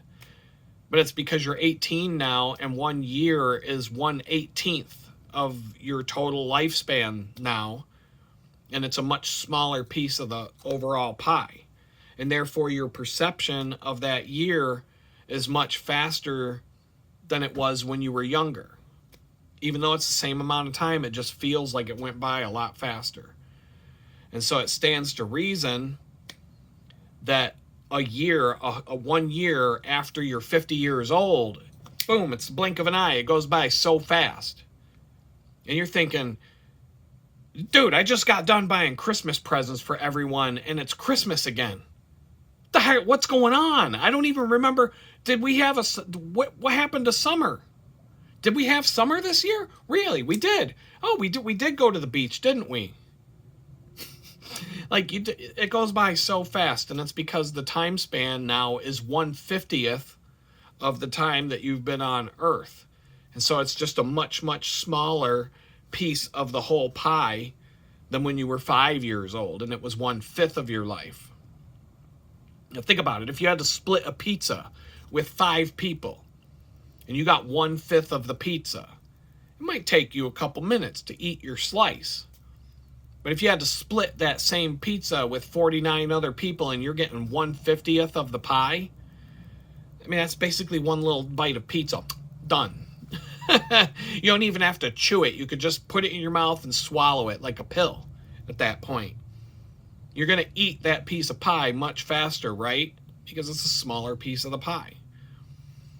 You might go around thinking, what a cheapskate asshole for not buying enough pizza for all of us, but that piece of pie is going to go down much quicker. And so, I don't know, that kind of leads me to the next thing I could talk about. And, speaking of people who buy one pizza to share with 50 other people, I was watching this because I was supposed to do a live stream with this guy, Truth Tiger, last weekend, and we just crossed paths. I was ready for it, but he forgot, or he had something else he had to do, whatever. So we rescheduled it for this Sunday at 1 o'clock Pacific time, which will be 3 o'clock Central time where I live. It would be 4 o'clock in Jamestown, Pittsburgh, and on the east coast of the country. So 4, 3, 2, or 1, depending on where you are in America, or even noon if you live in Alaska and you're watching from there. I'll be doing a live stream, so if you want to check out the live stream, come on in. Maybe I'll put a link up. I don't know. I'm busy. But anyway, this Truth Tiger video he put out in the last day or two, it was basically about how people are just disrespectful and they're assholes. And he was just giving a lot of different examples about things that people do. They're just, people are just these self-entitled, selfish assholes. They don't have any respect for other people. They don't, they think that they're the only person in the room. They could be out in a public place and they just have no acknowledgement or courtesy that they're sharing an open space with other people. Like, it's all about themselves and they're all in their own little world. And he was given a bunch of examples about that. And I was like, I'm chiming in here. And I'm like, you really, like, I don't know. It just resonated with me while I was listening to this. And it kind of was like, yeah, I agree. I talk about this stuff all the time on my channel. And, one thing, he was talking about people with their loud cars and they're just the obnoxious things they do with their vehicles now. That just, like, people are just literally trying to purposely be obnoxious and loud and, like, on the road. And I talk about how drivers disrespect me when I'm on my bicycle and how I disrespect them back if they cross that line. Most of the time I'm being courteous, and I'm sticking to the side of the road as far as I can safely ride, and I'm not, letting people pass and all of these things. I'm not going to run a red light if there's traffic zipping by. I'm not going to cut people off and force them to slam on their brakes. I'm not in that much of a hurry. If the intersection's empty and the light's red, I'm going to go. Fuck it, man. I don't care, but I'm not cutting somebody off. I'm not going to make someone panic or have to slam on their brakes because I jumped out in the middle of an intersection to run a red light because I'm more important than everybody else. But a lot of these people drive around like they are more important than everybody else. He was talking about loud vehicles, and I'm like, yeah, there must not be any regulations at all on mufflers in Houston, Texas, because one out of every 3 cars has a muffler that's so loud that it shakes the wall of your house as they drive by. It's like they're just trying to compete to see who can be the loudest asshole in town. And I swear it's everywhere here. Like, in Pittsburgh, you don't see this as much because they write tickets for this in Pittsburgh. You can. If you have a loud muffler that's loud because you have to go get it fixed because it's got a hole in the side of it, you get a ticket for that. Here it's like there's no exhaust, it's straight pipes from the engine. Just sounds like a drag strip every time you go outside here. Like I said, they shake my house when they drive by. The next door neighbor to this tiny house has a freaking Mustang with a muffler that's so loud it shakes the house. If he turned on the thing right now, my camera would start going like this. No joke. If he started his car, that's what you would see through the camera. And he starts this car up every day at like 5 in the morning. Between 5, I don't have to set an alarm because this fucking Mustang's going to turn on at 5:30 in the morning, and the whole place is going to shake. I'm not sleeping through that one. And it's reached a point where if you live in any city in America, it's impossible to hear what quiet sounds like anymore. Prison was another competition to where, 500 or 5,000 inmates, however many there are all competing 24 hours a day, 7 days a week to see who can be the loudest, most obnoxious asshole in the whole place. And when you've got 500 people doing that all at once, you can imagine how loud that might get. Crazy. Like, I forgot what quiet sounded like over the 20 months I was incarcerated because there was never 1 second that I heard the sound of quiet. I forgot what quiet was. And the first time I found a quiet place to sit after the 20 months of prison was over, it was so surreal. I couldn't handle it. I was going crazy that day. It was the first day after I came home. My ex, she comes storming into the place. She's like, why the fuck didn't you take a shower, you stupid son of a bitch, and all this other shit. She started screaming at me because I hadn't taken a shower yet. It was my first day there. And I'm sitting there going, when you went to work today, it was quiet. Like, quiet. And I'm sitting there just dumbfounded. I probably sat in a chair for 2, maybe 3 hours trying to figure out, like, quiet. Like, oh my God, this is what quiet sounds like. I haven't heard this in... Every now and then a car would drive by. There'd be some noise outside. It wasn't, like, perfectly quiet, like pin drop, like soundproof recording studio quiet, but it was quiet.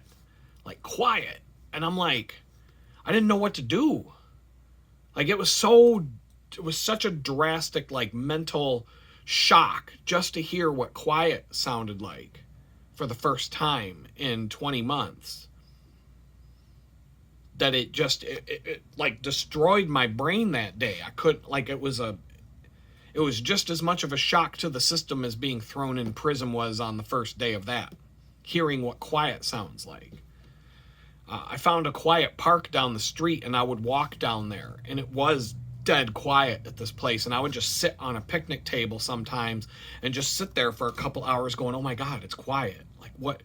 This is crazy. Jamestown was hard. There's no quiet place in the city of Jamestown that I could find except for the soundproof booth at the library. And I would sit in that booth sometimes and just be like, I couldn't process it. And I'm still to this day, if I find a quiet place, when my friends would leave in their house in Texas, when I was staying at my best friend's house, they'd go away for a weekend or something, and I would be there by myself, and it would be quiet, and I would just sit there going, I'd be parent. I'd like, it was just, I can't even explain it. You can't understand what that's like unless you've experienced it, and no words I can say to you would be able to do it justice. I just remember for 20 straight months, I desperately just wanted to hear quiet. I wanted to hear what quiet sounds like and for the rest of my life, I will be looking. I need to find a quiet place to live. Like this right here where I'm at right now, I'm okay with it, but there's a loud road right behind me. Cars just all day and night. There's a bunch of other loud noises here. And I'll be okay. It's not going to drive me. It's not going to push me over the edge. But I need a quiet place now. Like, it's not like I'm not a city guy anymore. I can't live in the city anymore. I got to find a place out in the country that's quiet. Whatever I got to do to get there, I got to figure it out. But quiet is important. When I go looking for another place as I move out of here, that'll probably be the first, it's going to have to be a requirement that it's quiet. Because I'm just, it's important. Right now I'm just surviving. But when I get to beyond where I'm building something instead of just trying to survive, quiet. I need it. Another thing with the drivers. I was talking about this at the bakery the other day with some people. Because there's a couple of people that pull up to the bakery door and they've got these obnoxious car headlights that blind everybody, and they flicker, and they've got these it's like the thing that the Men in Black hold up when they want to erase your memory. It's like that they've got the same headlights on the cars now, and you can't even think straight when these lights are shining in and blasting you. And I was talking about this, but this is another asshole thing that people are doing. It's like there's a contest taking place right now on the roads of America to see who can have the brightest, most obnoxious douchebag headlights on the road. And now it's a war of attrition, because in order for you to be able to see anything on the road, you have to get the brightest and most obnoxious headlights so that you can counteract the bright lights that are shining in your face and actually see what's on the road in front of you, instead of just being blinded and having white spots in front of your eyes while you drive blind down the road at night. And so for my pickup truck camper, I had the ultimate. Let me tell you, I had these long distance square LED extra lights. So I had the standard lights on a Nissan Frontier, and I got the brightest bulbs that you can possibly buy for those. And I could turn on the high beams and the low beams independent from the other lights that I'm sharing with you. All of this stuff was wired the way you're not supposed to wire it. But I didn't give a shit, and neither did my mechanic. He put the sticker on anyway. The only thing he cared about is in Pennsylvania, you have to have a cover for any external lights that aren't the headlights that are built in the car. Any extra lights, you've got to have covers on them. And when you take your car to get inspected, you have to have the covers on them, or they won't pass your inspection. But after you pick up your car after the inspection, you can take the covers off. And then you're just at risk of whatever the cops decide to do. Well, most of the time I would drive around with the covers on, because I bought them specifically for driving through the woods and stuff like that at night, or driving in places like remote places where I might be the only one on a crazy road and I need to be able to see if there's a deer ahead of me and things like that. So I had these two. So I had the bright beams, the brightest headlights you could get for the actual headlights. I had an ARB bush bumper that went up the whole front of the car and covered up the entire front of the truck. And on top of that, I had two square, rigid LED quad lights that shined, and the beam that they projected was like 6 football fields long. It was crazy. They were narrow beams, but they went far. And you could see really far ahead with these two things. And then when I bought the pickup truck, somebody had a really crappy light bar mounted to the hood, which I thought it was stupid to mount that thing to the hood instead of above the driver's windshield. But whatever, there were 2 holes in my hood. So I went and got a Rugged Ridge thin profile LED light bar, super, super, super bright. And I made sure that the bracket would fit exactly in the holes that were already in the hood, and I mounted that. And it was all hooked up to a couple of switches inside the truck.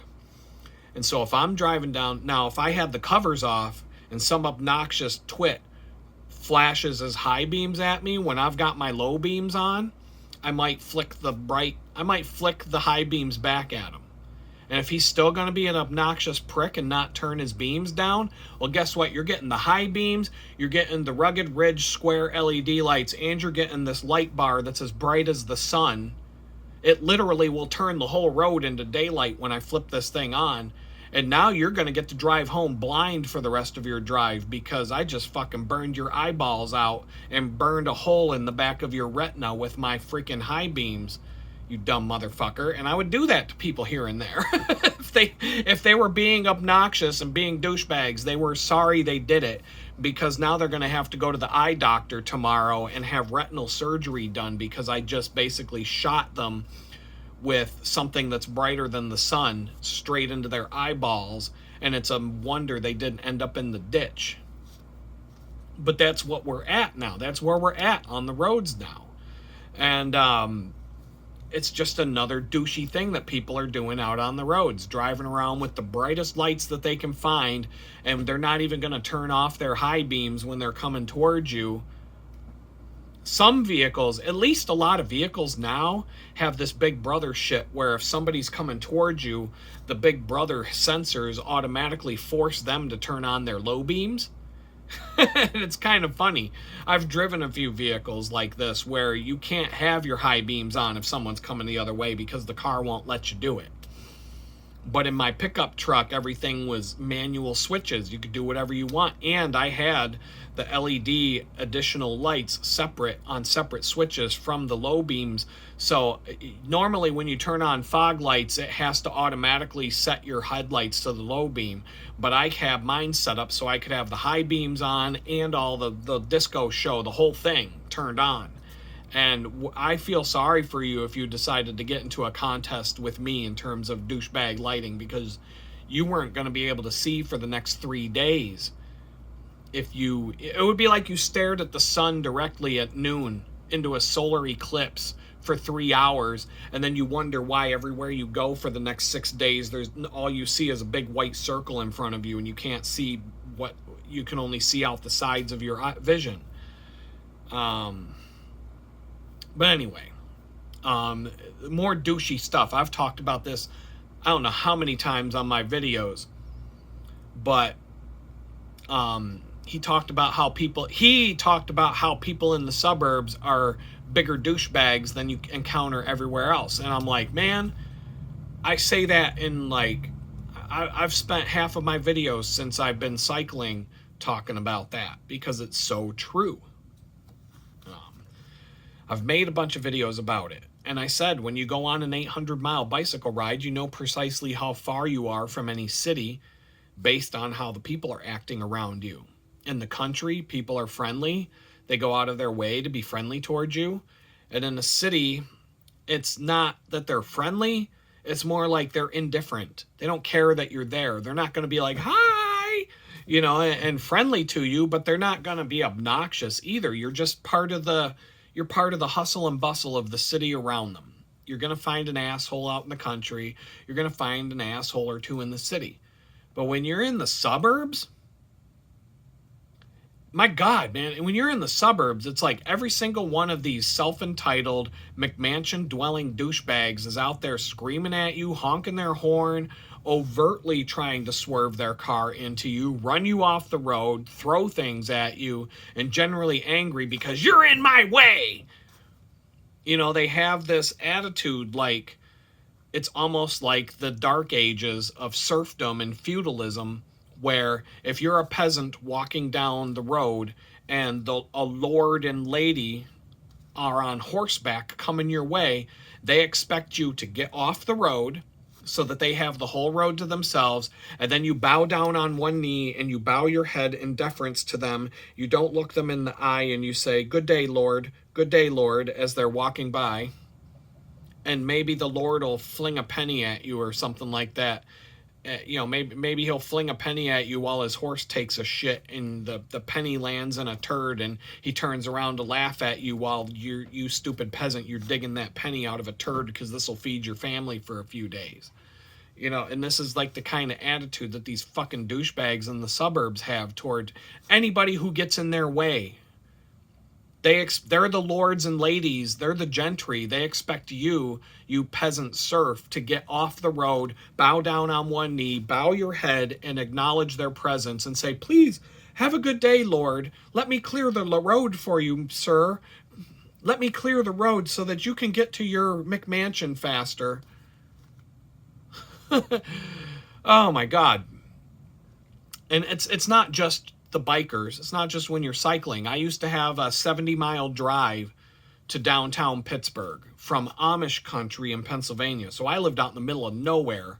Just down the street from me, there were no power lines because it was all Amish people.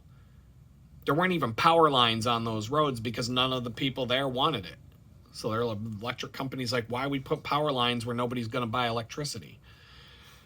I lived out there, and I had to drive into downtown Pittsburgh on a regular basis, and it was like clockwork. There was one on-ramp to Route 79 as you're coming into Pittsburgh from the north. And if any of you watching this video, if you're from Pittsburgh, you know what I'm talking about, you're going to be like, oh yeah. As soon as I tell you all the details, you're going to know exactly what I'm talking about. You're going to agree with me.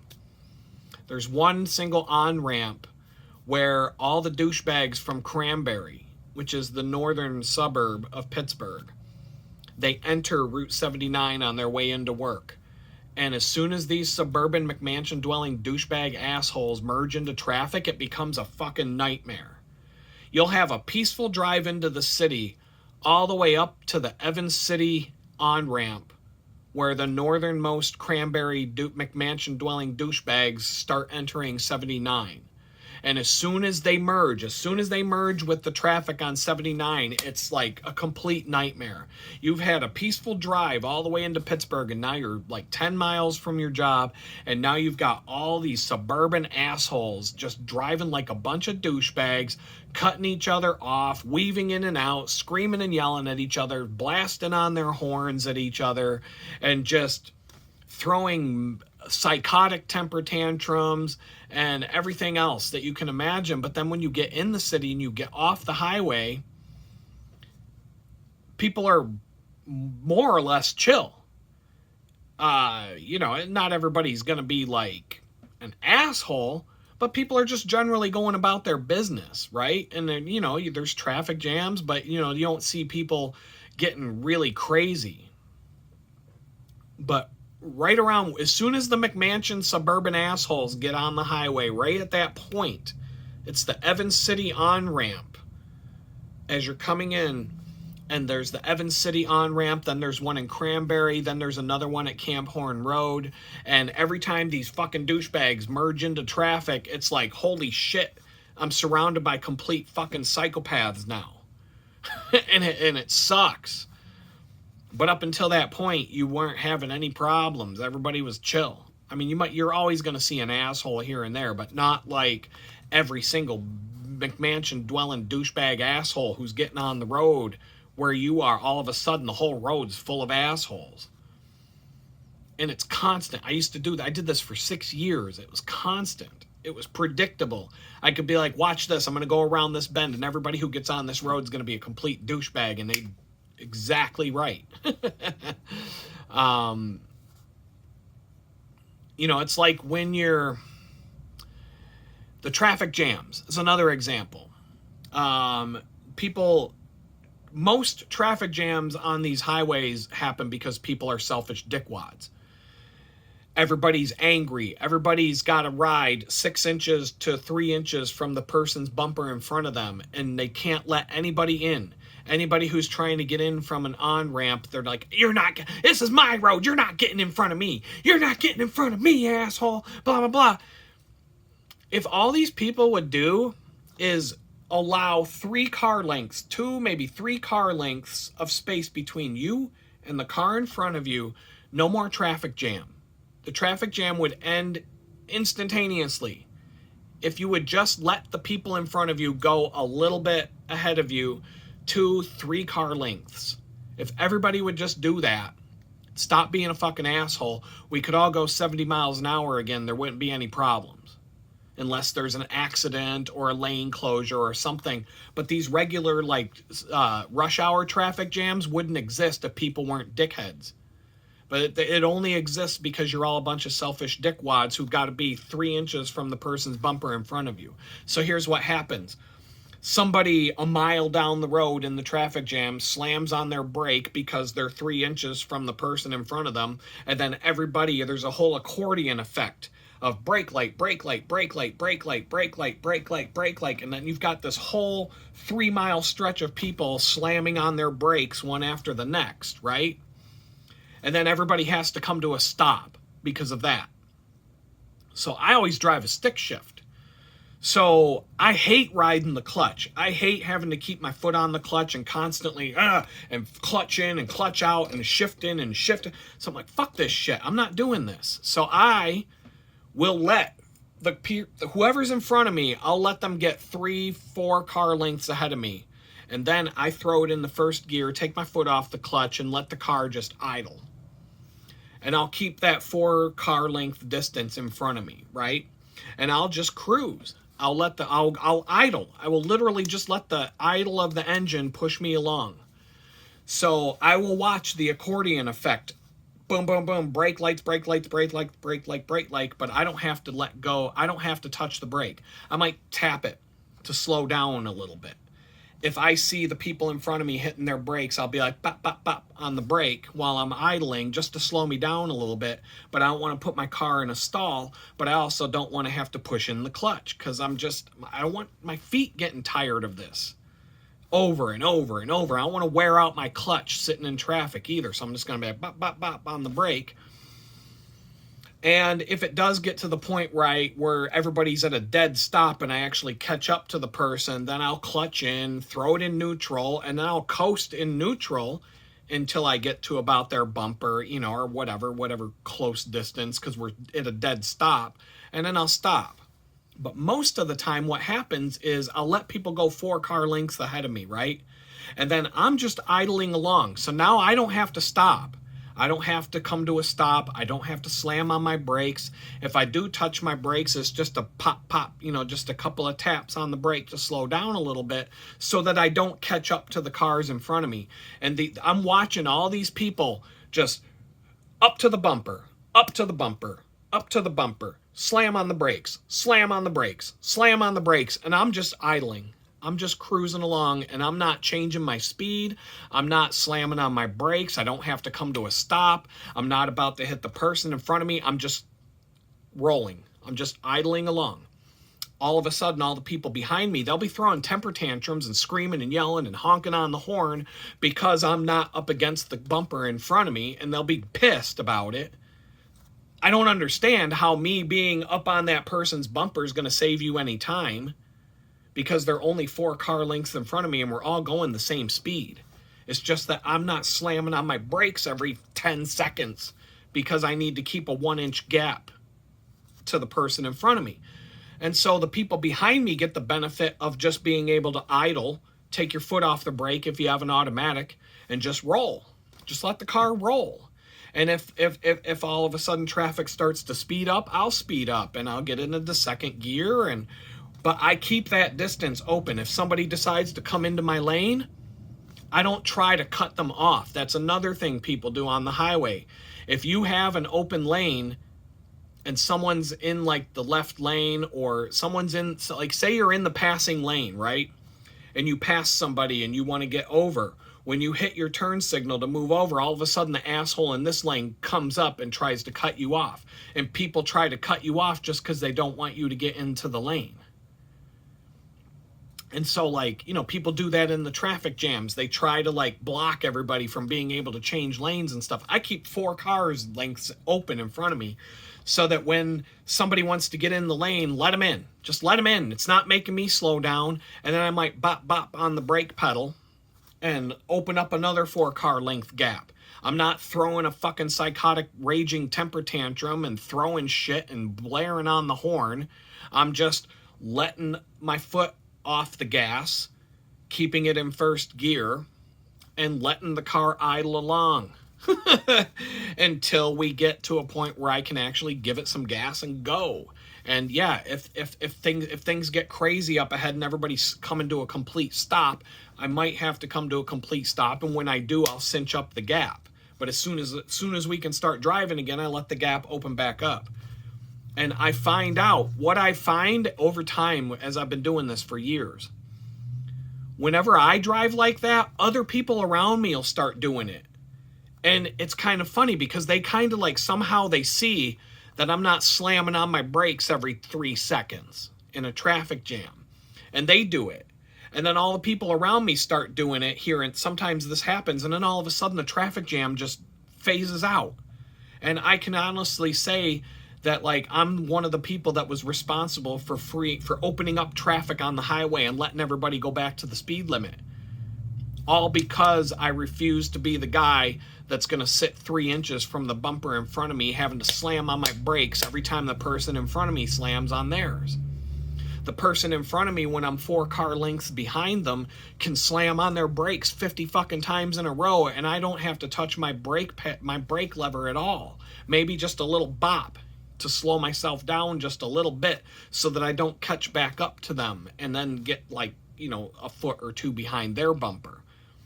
As long as everybody's moving at some speed, even if it's 1 mile an hour, I'm going to keep that distance so that I don't want to have to keep pushing in the clutch, putting it in neutral, hitting the brake, putting in the clutch, put it back in first, let go of the clutch, and just having a, it's like I don't need to be clutching like I'm in a Formula One race in Ayrton Senna's manual fucking F1 car, shifting every 2.5 seconds or less just to sit in a traffic jam. I'm just going to try and cruise my way through it. And that's the best way. And it just proves to me that the only reason we even have traffic jams on these highways is because everybody on the highway is a fucking selfish asshole. All trying to, like, fight each other and push each other out of the way and block people and all this and that. And all you're doing is making it take an extra half hour to get to your shitty cubicle job. If you just chill the fuck out and, like, be civil with each other, you'd all fucking get to work an hour early. But it just, I don't know. And then it's like, you get off the highway, and how many of you experience this one now? You get to a light, you're at a red light, you're in an intersection, and your light in front of you turns green. But what do you got? You got to wait, 10, 20 seconds now before you can hit the gas and go when it turns green. Why? Because there's like 10 or 15 cars that have to run the red light that they just got for the next 20 seconds after the fucking light turned red, because, well, that obviously doesn't apply to me. I live in the Woodlands. I live in a McMansion. I am too important. I don't stop for those red lights. That red light was 10 seconds ago. I don't have to stop for that. And these people, they just boom, boom, boom, boom, boom, boom, boom, boom, boom, through the fucking red light. While you have the green light, and you've got to wait 10, 20 seconds for that fucking, for all the people to stop running the red light, and then you can go when it's the green light. I mean, I know people that fucking do this at red lights. The light, when they see that light turn yellow, they're like, floor it, bitch. Whoom! And I'm like, you're fucking a quarter mile from the fucking light. Slow the fuck down. And then the light turns red, and they're just like, whoom, through it. Like, I'm not stopping for that shit. That don't apply to me. That's where we're at, man. That's where we're at. And, I don't know, man. I'm just sick of it. Like, this guy was talking about all this crazy shit. And I'm like, yeah, I mean, I can talk about this.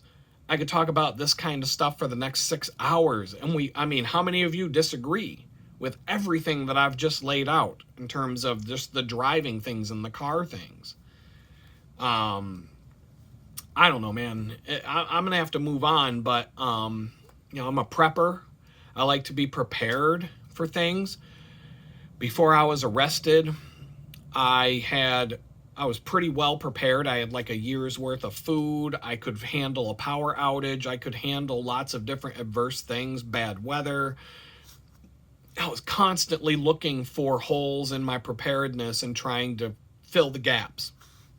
But now I'm extremely unprepared. I feel naked out in the woods with nothing but a knife with a short blade because I'm a felon and I'm not allowed to carry a long knife anymore. But I feel like I'm not prepared anymore. I feel like I'm naked out in the. I'm like that Naked and Afraid TV show, where they can take one fucking thing that, like, I got a knife, I got a lighter, let's see how it goes. Nice titties, by the way. Oh, you got a nice schlong there. Let's find some leaves and make some underwear for ourselves. Like, I don't even understand that show. I'd like to see Naked and Afraid in Alaska. How about let's do naked? That would be a reason to be fucking afraid if you're naked. Not this. We're going to take them to a tropical island with no clothes and see how they survive. Well, it's fucking 85 degrees. It's 110, whatever the fuck it is. You're going to be all right.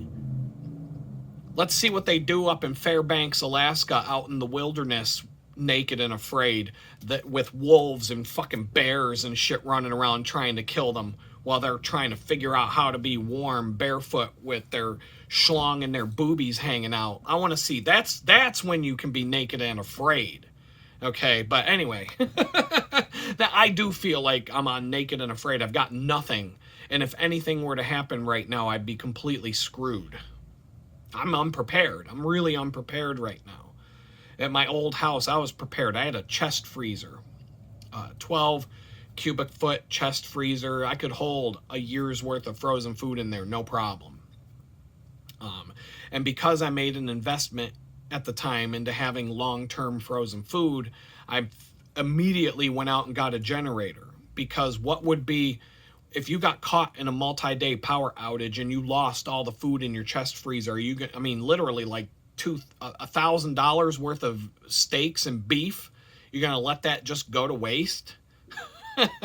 So that's, as soon as you get that chest freezer and you fill it up, your first thought's going to be, oh my God, what if I lose all this food? So now I need a generator to make sure I can keep my food cold, or at least buy me more time so that I can figure out what to do with all this food to preserve it if we do lose power. Like, I might be cooking and preserving food like a motherfucker for 7 days in a row if we're never going to have power again. And I've only got enough gas to run the generator, whatever. But I went and got a generator, gas powered generator with a key, a battery and a key to ignition, or you could pull a cord like a lawnmower. And I got it for like $400 on Craigslist, and it fit in the back of my Wrangler. It was very heavy, but I got it. The chest freezer fit in the back of my 2-door Wrangler without the back seat, and it was like literally a 1/4 inch in every dimension. It fit perfectly. But I measured the space before I went and picked it up, because it was a 3-hour drive each way to go get it. This was back in 2020 when you couldn't buy a freezer. Not a single store in America had a freezer. Not one single store in the whole country had a freezer for sale, because everybody panic buying. So I wanted a freezer, and I found one on Craigslist. It was a 3-hour drive away in Akron, Ohio, or someplace even over almost to Cincinnati. And I drove out there. Me and my son, we got in the Jeep, we drove out there, got it, drove it back. But I had to transport it on its side to fit it in my Jeep. And then when we got home, I brought the thing into my house on my own with I made some makeshift ramps, but I had to roll. At one point, I had to roll the freaking thing to get it in the house. I didn't have anybody who could help me do it. My son could kind of help guide things along, but he wasn't strong enough to lift anything. So I pretty much had to roll this freezer into my house. I put a little dent in the side, but I ended up leaving it sit. I put it where it was supposed to go, and then I just let it sit for 3 whole days. I never plugged it in for 3 days. I let it sit there. Because if you turn a fridge upside down, you're not supposed to, all the oils in the compressor go up into the lines, the coolant lines and stuff like that. It can ruin your freezer or fridge. But the rule of thumb is, if you have to do that, if you have to transport it laying down or something like that, just let it sit for a few days. All the oils will have chance to drip and find their way back down to where they're supposed to be. And I did that, and I'm telling you, that freezer still works to this day. It was when I lived in my ex's apartment, they were using it. It was out in a shed out back, and it had a bunch of stuff in it, and they were using it, and it was working just fine. And it's probably still there to this day because I left it behind. I didn't take it with me when people came to get my stuff to take it to storage in Pittsburgh when I became homeless. But anyway, as a prepper, I had all kinds of stuff. And right now, we have power outages here. Where I live right here in Texas, the power goes out multiple times a week here. It sucks. Power went out earlier today. As soon as I sat down in front of my computer today to start doing stuff, boom, power's out. The neighbor's Generac kicked on, so I know it wasn't just me. It was the whole neighborhood. That's my sign. If the power goes out, Generac turns on 10 seconds later, just sit and wait, because there's nothing I can do about it.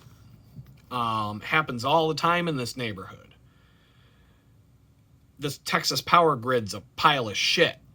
I'm talking like 2, maybe 3 times a week the power's going out here.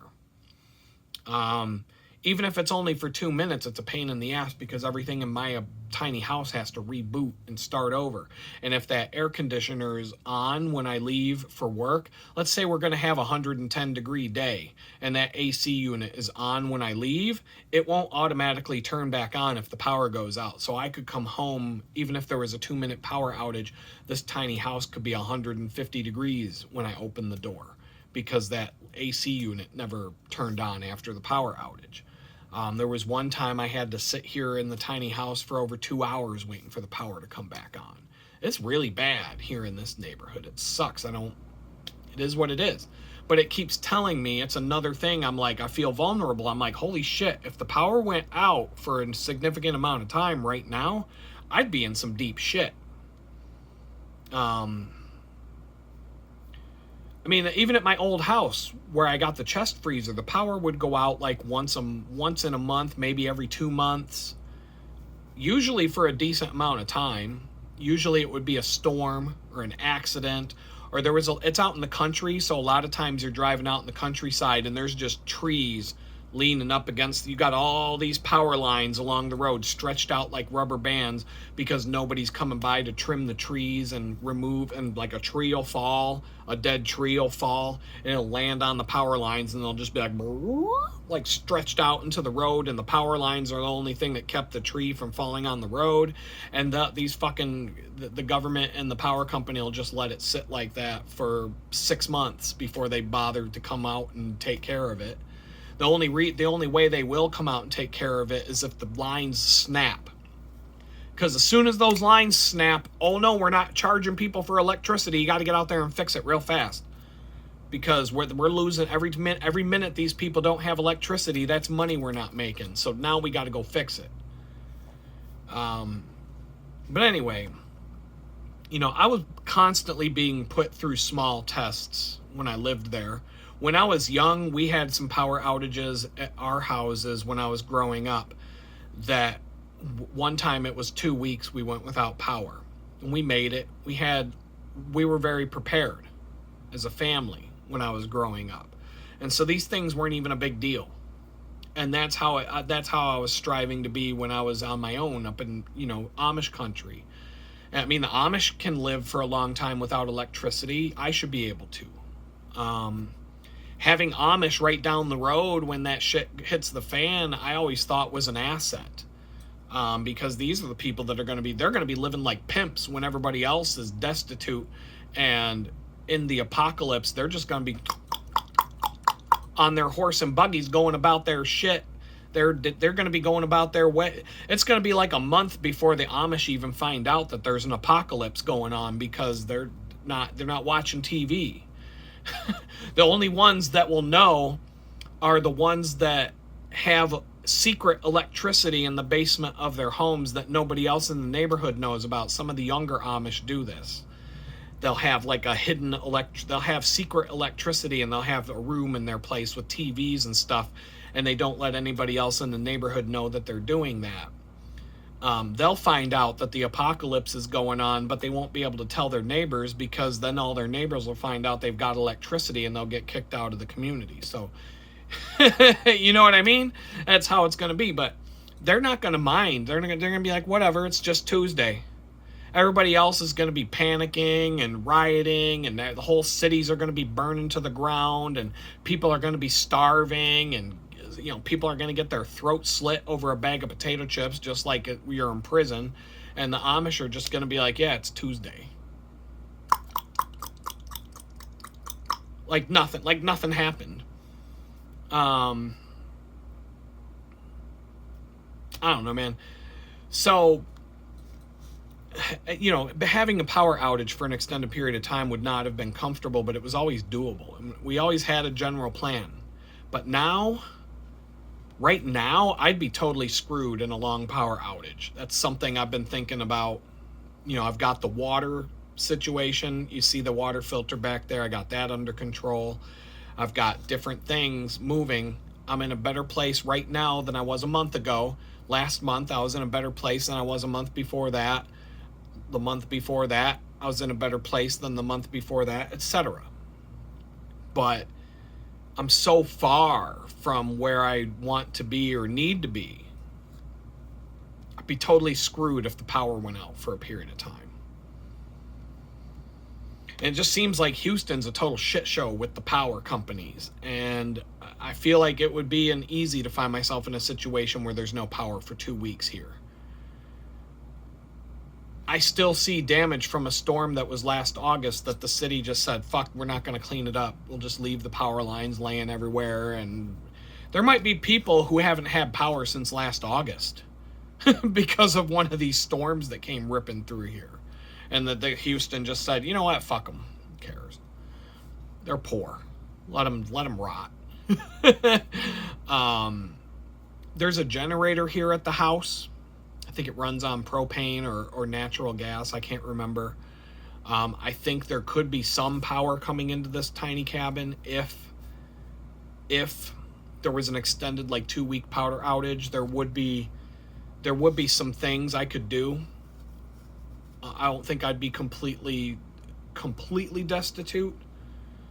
But it's just something I think about.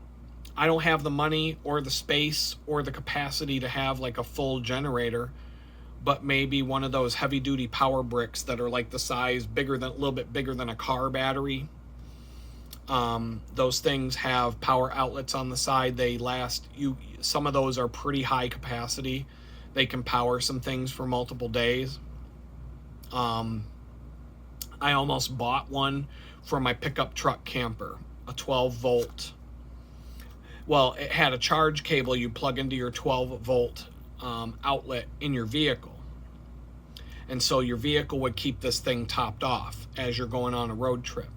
And then I was going to get a Domatec or another brand of a 12 volt powered freezer. And then I was going to plug the freezer into that battery bank so that as I'm driving, the power from the 12 volt outlet in my vehicle is charging the battery. And when I stop the vehicle, that particular vehicle would not continuously run. The outlet would shut off with the ignition of the truck. So now the freezer, the Domatec freezer, the 12 volt freezer is draining the battery to keep powered on. That battery has a capacity to keep that freezer running for 14 to 24 hours before that's going to turn off.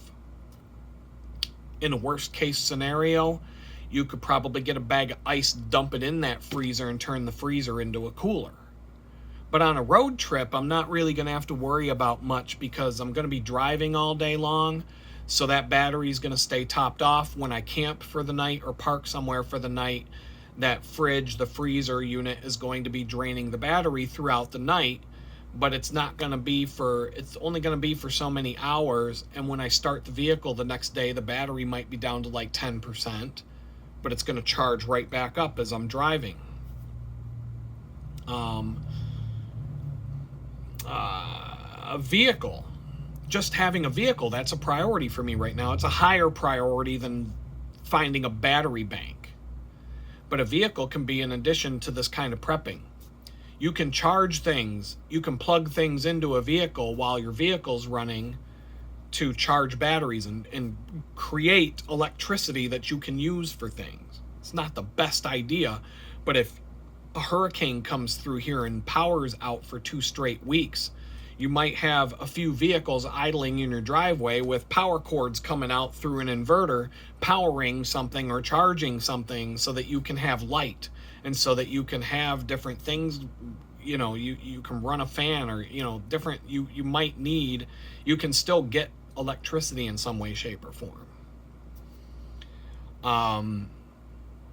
And then you can get with those battery banks that I'm talking about. I can't remember the most expensive brand, but there's so many different options and brands out there that it's just, they're a dime a dozen.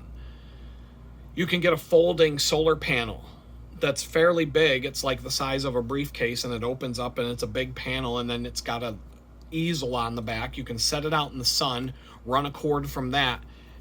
A day in the sun, even on a cloudy day, will charge that battery bank back up to 100%. And then, so if you have a freezer, a 12-volt freezer plugged into that battery bank, and let's say you're camping somewhere for 10 days, that Domatech or whatever other brand freezer can run off of the battery for, like I said, 12 to 24 hours, depending on different things. And so let's just say that if I'm on a long-term camping trip, this is not a survival situation, but one of the things that would happen on long-term camping trips where I go somewhere and we want to camp in one spot, but we want to spend like 10 days out in the wilderness camping in one spot and just enjoying nature, but we're not going to be driving around and we're not going to be on a road trip. We're literally just setting up a camp like in the Allegheny National Forest or someplace that's out there. The one thing that always draws me back into town is when I run out of ice. Got it, especially if you've got food that can spoil. We're going to have to go back and get ice. We're going to have to go into town and get ice, and sometimes that's an hour drive to get to town, get a bag of ice, an hour back to the campsite. And in those days, like my son and I, we went on a 10-day camping trip in the Allegheny National Forest once and just set up a nice camp and stayed there. We tried to stay there for 10 straight days, but we had to go back into town a couple of times for ice. One of those days was on the 4th of July, so we just went and watched the fireworks and then came back to camp. So we turned it, we didn't just go for ice. Another time we had to go get ice. We went into town, got ice, and then we went to the Kinzu Bridge. It's spelled Kinzua Bridge, but it's pronounced Kinzu. It's a train trestle that collapsed in a windstorm a while back, and it's like this really cool park now. It's pretty famous. You'll see pictures of it all over Facebook and stuff, but we went and checked that out one day. But we had to leave to go get ice, but we decided let's make a day trip out of it and go see some cool stuff since we're going to be driving around. But ice is the one thing. So if we wanted to have this fridge system with the solar panel and the ability to charge it with the vehicle itself, for the simple purpose of we could set up a camp somewhere and stay there for 10 days and never have to leave. We could ride our bicycles, we could go on hikes, we could basically like use human power to get around, but we could park the vehicle and just stay there for 10 days at our camp and just not drive. The solar powered freezer system would have been perfect for that because you can leave that outside. You can leave that panel out in the sun all day long. It'll charge that freezer back up, and then overnight the freezer will drain the battery, but then the next day the battery will get topped off again and it'll just keep itself going, and you'll constantly have cold food, cold drinks. You can control the temperature of the freezer, so you can make it like a fridge. You can turn the whole thing into a freezer. You can have half cool and half frozen, and you can also just make the whole thing a fridge instead of frozen. There's, they're pretty, a good one has a lot of flexibility in how you can set it up and use it. But like I said, for me right now, getting a car, that trumps the solar powered energy backup system. But if I had one of those right now and there was a power outage, I'd be able to charge my laptop. I would be able to plug in my T-Mobile internet connection that I have here, because it does not depend on the grid being up. As long as the router has power, I have internet. So one of those power bricks I could run my laptop, my wireless internet, and a phone. I could keep phones charged for days. And, I might and with a solar panel attached to that, I would have at least some power. And a little brick like that in a tiny house like this, where I don't really need a lot of lights, and I don't, there's a lot that would actually, I would feel a lot more secure with something like that than having absolutely nothing. But like I said, getting a car trumps the solar powered energy backup system, because that whole system, from the solar panel to the battery to the freezer, would probably run, on the low end, you're going to be in for about $1,000 for all of it. On the high end, it might be $3,000 to $5,000, depending on, like I said, there's different brands, there's different levels of this stuff, and there's deals to be had where, like, some of these companies will give you like a twofer, where you buy the battery and get the solar panel free, and like, there's different quality. This is a thing you got to put research into before you just go out and buy something. There's lots of different brands, lots and lots and lots of different options. I had some stuff picked out before I was arrested. We were working on trying to get it in our hands.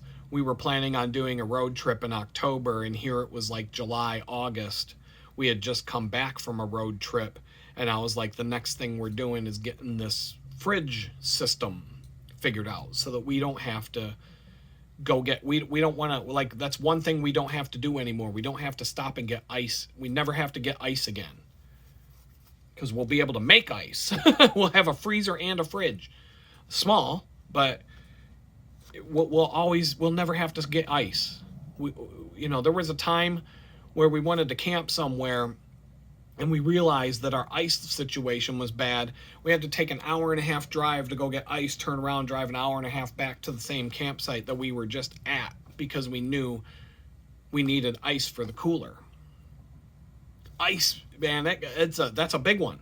And other than that, the only other way to get around that, if you want to go be somewhere long term, is to pack nothing but food that doesn't need to be cold, food that won't spoil. And so there's things you can do there too. You can pack a whole bunch of different food, and you can, use, I had these bear canisters of different sizes. I used to have those things full at all times with non-perishable food, so that if we did go camping, I had a bear canister full of food, and it was all food that doesn't have to be cold. You can just be like, grab the bear canister, let's go. And one of these bear canisters had like a 7-day supply of food in it. It was big, and I had everything shrink wrapped and packed in there tightly. I had like meal after meal after meal after meal of just all kinds of crazy shit you could make, but it was all storable. I would have to empty that thing out once every 6 months and use some of the stuff that was in it, because some of the stuff had a shelf life of around 8 months. And so I would restock it every 4 months with new stuff. But I had a checklist of what went in it, so it was always the same stuff. So I had, like I said, I had this bear canister. So even if we didn't have a cooler or didn't want to take a cooler, we could still take a 7-day supply of food in a bear canister and just have a bucket of food with us. So that's another way to handle it if you don't want to have to keep going to get ice. But if you want to be comfortable, you want cold drinks, you want meats and food that needs to be kept cold so it doesn't go bad. So anyway, you know, everything has multiple uses when you're trying it and you're in a survival situation. Like I said, having a car, a gas powered car, not an electric car, but a gasoline powered car, you also have a gas generator to an extent. You can plug things into that 12-volt power source in your vehicle, and you can use that to charge other power sources, or you can, and to some extent, you can run certain things off of that while you're idling your car.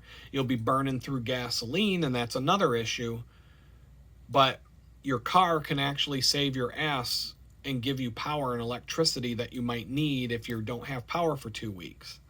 It's not the best idea. It's not the best way to do it, but it can be done. So anyway, I think that pretty much... I got one more. I can make this a long video. Who cares? I don't know if I'm going to do one tomorrow. Today is kind of like... I don't have much energy for anything else right now. And it's late, and I'm going to eat and go to bed.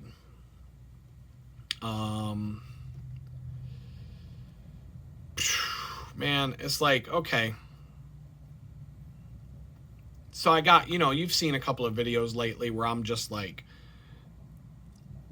I seem like I'm really pissed off about something, like they didn't have a wrench at Home Depot. Speaking of that, I went on Amazon. They have a wrench set, the Duratec brand wrench set,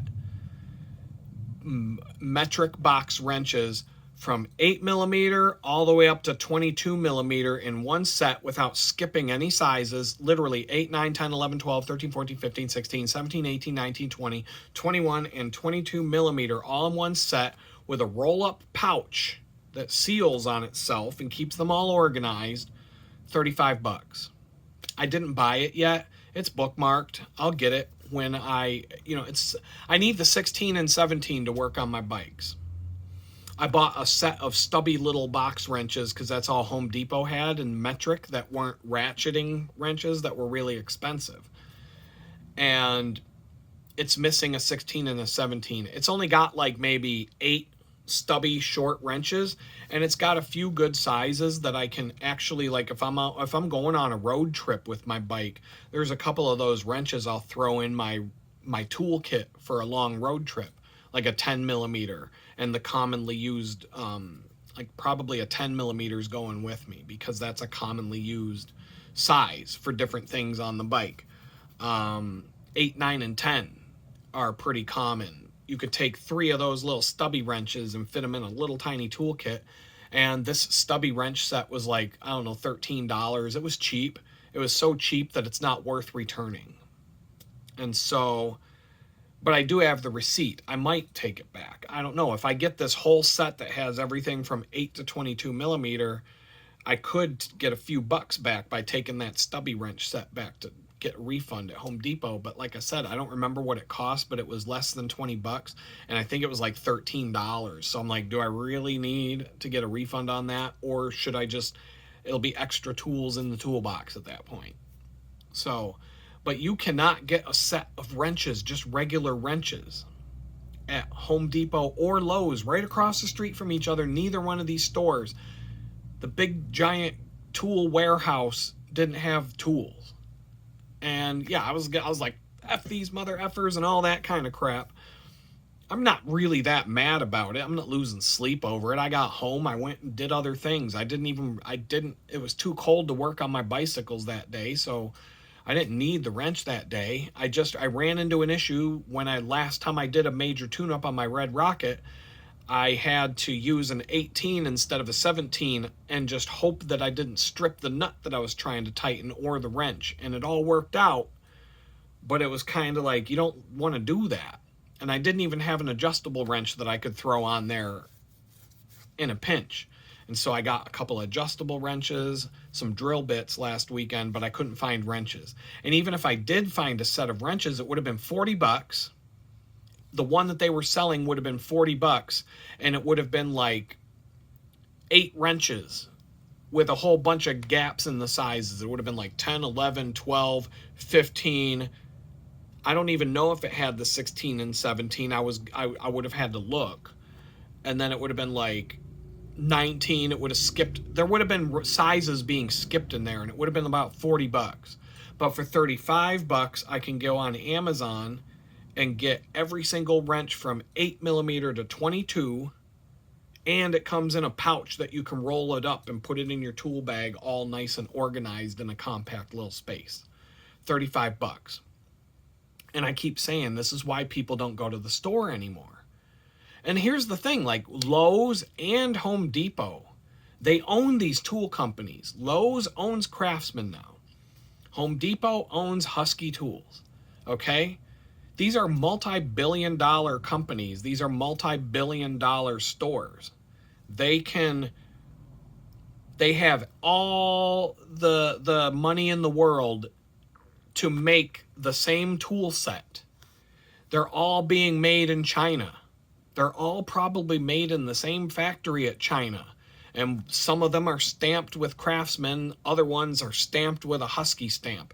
But they're all probably coming from the same China Mart factory and just getting shipped to one or the other, Home Depot or Lowe's, right? And then you've got this Duratech brand that's an online brand, and they're selling the whole set of wrenches from 8mm to 22mm. They say they have a lifetime guarantee, but you're probably going to have to mail a wrench back and get one in the mail if you strip one. It's not going to be as convenient as just walking into a store and swapping it on site. But either way, fine, whatever. I'm not an auto mechanic working on 20 cars a day. I don't need Snap-on tools. I don't need a $6,000 set of box wrenches. I need basic tools right now. And so any of these would have been fine. But there's no reason that Home Depot or Lowe's can't make the exact same tool set. Here's a Craftsman basic wrench set from 8mm to 22mm. It comes with a roll-up pouch.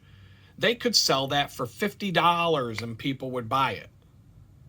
It's not missing any gaps. You get the whole set. Every wrench you need from 8mm to 22 comes in an organizing pouch. Everything. There's no reason Home Depot can't do it. Lowe's can't do it. They're multi-billion-dollar companies that own these wrench tool companies like Craftsman and Husky and Cobalt and all these other brands are all owned by these corporations. They just refuse to do it. They give the customer the shittiest option they can think of, overcharge you for it, and then cry like a bitch when Amazon cuts them out of the picture because Amazon can give me every wrench from 8mm to 22mm all in an organized pouch that I can throw in my toolbox and have every wrench size that I need. The best that Home Depot could do is give me like 6 wrenches in a set, 10, 11, 13, 15, 18, 19. But I need all of those to work on these bikes. So now I got, like, do I buy the wrenches one at a time? Or, like, what do I do here?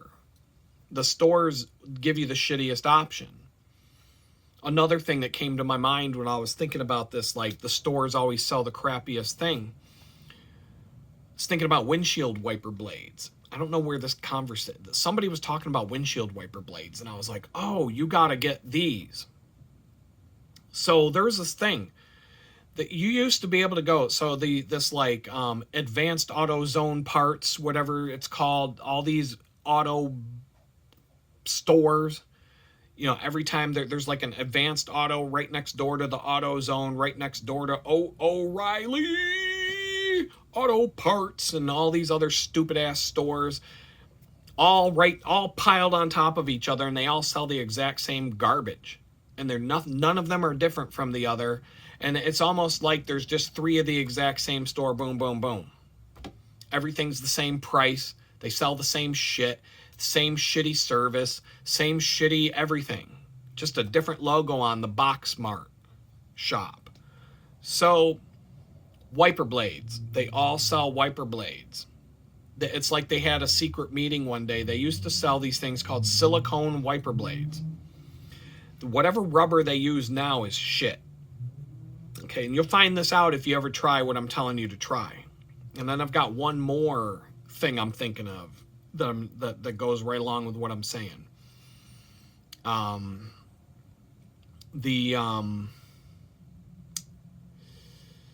What was it? The wiper blades. If you get, these stores used to sell silicone wiper blades. The silicone is a softer rubber, it's more durable, it lasts longer, it resists wear longer. So what they found was that customers would buy these good wiper blades, and then they wouldn't have to change their wiper blades for a year, maybe a year and a half, 2 years sometimes. And so they weren't selling as many wiper blades. So they took the good wiper blades off the shelves, and they're only going to sell you shitty wiper blades that you'll be lucky to get 6 months out of before you have to change your wiper blades again. And they all did this, and they all did it on purpose because they want to keep selling you wiper blades every 6 months. They want to make sure that you come back to get wiper blades. And if they sell you the good wiper blades, you're not going to come back for a year to get your wiper blades. And so these cocksuckers, they just come up with these ways to screw you, and then once again they're going to cry and whine like a bitch because Amazon's kicking their ass. Well, you can go on Amazon right now. You can get, for the company that I get, it's called PIAA, silicone wiper blades. First time I put one of these on my car, I was like, done.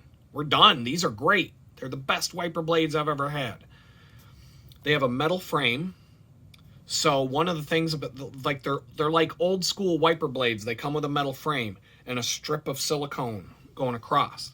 And so as long as the frames are in good condition and they're still springy and they still work the way they're supposed to, when and if the silicone strip wears out, you can replace the strip. You can just slide out the old one, slide the new one in, done. You got brand new wiper blades for the fraction of a cost. These silicone wiper blades are cheaper than the best wiper blades they sell at Advanced Auto Parts Zone or whatever the fuck, whichever one of the ones you go to. I'm telling you, these things, I put them on my vehicle. I can go 2 freaking years driving all winter and everything with these wiper blades on. And after a while, after like 2 years, I'll be like, yeah, they're leaving some streaks. I better get some new, and I'll just replace the blades at this point. Because it's like $25 a set, right? I don't need, and I think the insert strips are like 10. So I could get away with spending $10, get a new strip of silicone, throw it in. Done with it. They might just send you a big long strip of silicone, you cut it to the right size, slide it in, boom, you got brand new wiper blades for nothing. They're great. They look good. And they last. I mean, these things are great. One thing about the silicone wiper blades is when they tell you when you install them to basically you clean your windshield completely and you use Rain-X or something like that on the windshield, and you just make sure you clean the windshield completely clean.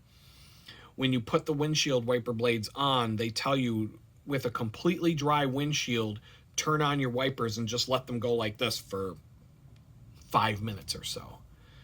There's a chemical transfer that takes place between the silicone in your windshield. It's better than Rain-X. So when you use the Rain-X on your windshield, every couple of weeks or so, you got to put on a new coat to get the rain to bead up. But when you use the silicone wiper blades, every time you wipe the window with the blade, there's like a chemical transfer between the silicone and the glass. And your windows the rain will always bead up and just slide right off the glass as long as you use these wiper blades. And it'll last for months. Months. You could go 6 months without putting Rain-X on your window and the water just beads right off. You've never seen anything like this unless you try these.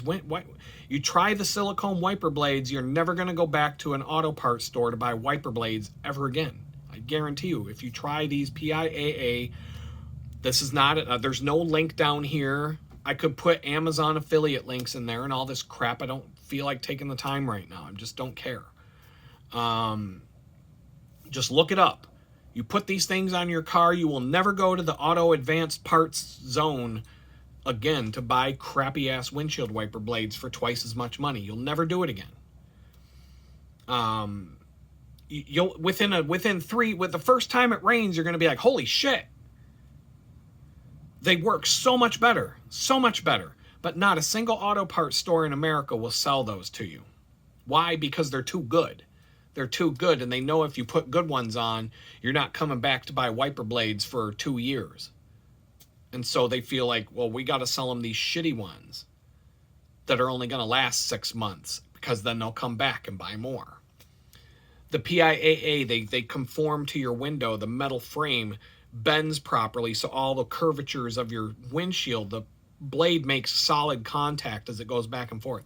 Anytime I get one of these ones from Auto Advanced Parts Zone or whatever, they don't conform to the shape of the window, and there's like a big chunk of the blade that just goes like this and doesn't touch your glass, because they just don't conform. Like, they're just crap. They're garbage.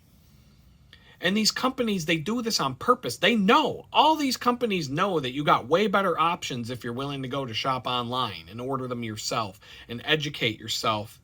But they know that 90% of the lemmings out there are too stupid to do their own homework.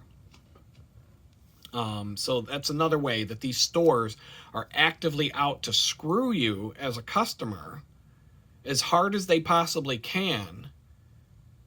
And then they cry like a bitch when people find out, oh, I can go to Amazon and I can get this way better one, and it costs half as much as the shitty one that you're selling me. And now you want to cry because Amazon's kicking your ass and we can't compete with that. Well, if you could compete with that. You can compete with that. You choose not to, because you think, there's more hookers and blow for the CEO if you screw the customer and make them come buy windshield wiper blades every 6 months instead of giving them quality ones that'll last a couple of years. And I've used these on all my vehicles. All 3 of my vehicles had those wiper blades on them, but they were freaking great. They were you will never go back if you put those on. You'll just be like, nope. I'm not doing it. If I'm starting to get streaks, I'll place an order on Amazon tomorrow. I'll wait the 2 days. When they come, good to go. The rubber doesn't even wear out as fast. You buy these ones from Auto Parts Zone Mart, and the rubber just starts peeling away from the blade, and you've got this little string of rubber falling off the side as your wiper blades are going. The silicone ones never do that.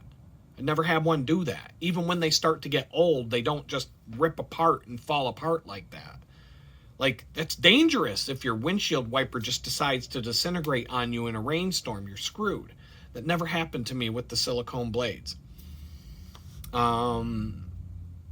Let's see. So there's another thing. One more thing.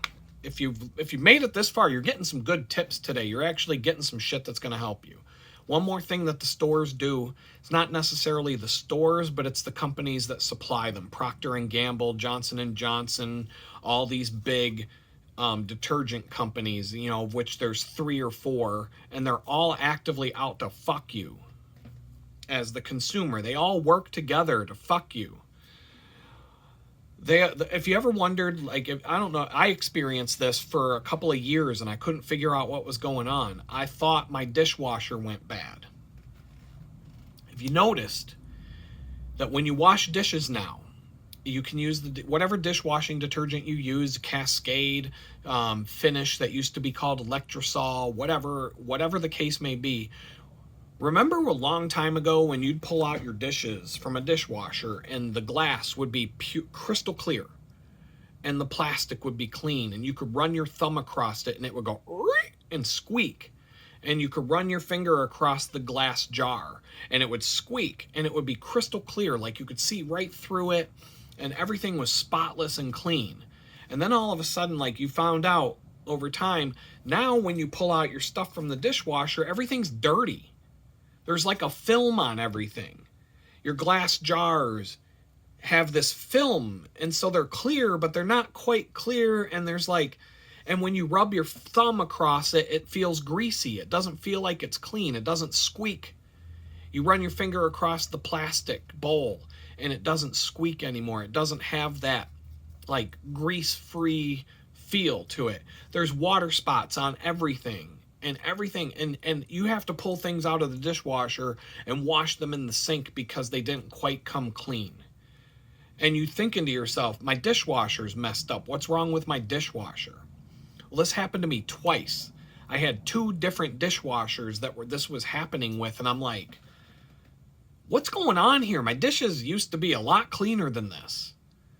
And I didn't have these problems before. And this one random day, I decided to go to Google and find out what I could. Like, I was looking at, like, what dishwashing detergent should I use? Like, I was basically just looking for a solution for this problem. And I found out this wealth of information that blew my mind. So all of the dishwashing detergent companies got together and they decided that there was a chemical in the dishwashing detergent that was harming the environment. And so all of the makers of all dishwashing detergent got together and said, we're going to remove this chemical from our dishwashing detergent. And that chemical is called phosphates, because there's like, the phosphates are leaking out into the groundwater and they're polluting the environment and blah, blah, blah, fucking blah. We're going to take the phosphates out and we're going to we're just going to, sell it. We're going to replace that with something else or whatever. But the problem is, the chemical in your dishwashing detergent that causes everything to get clean are the phosphates.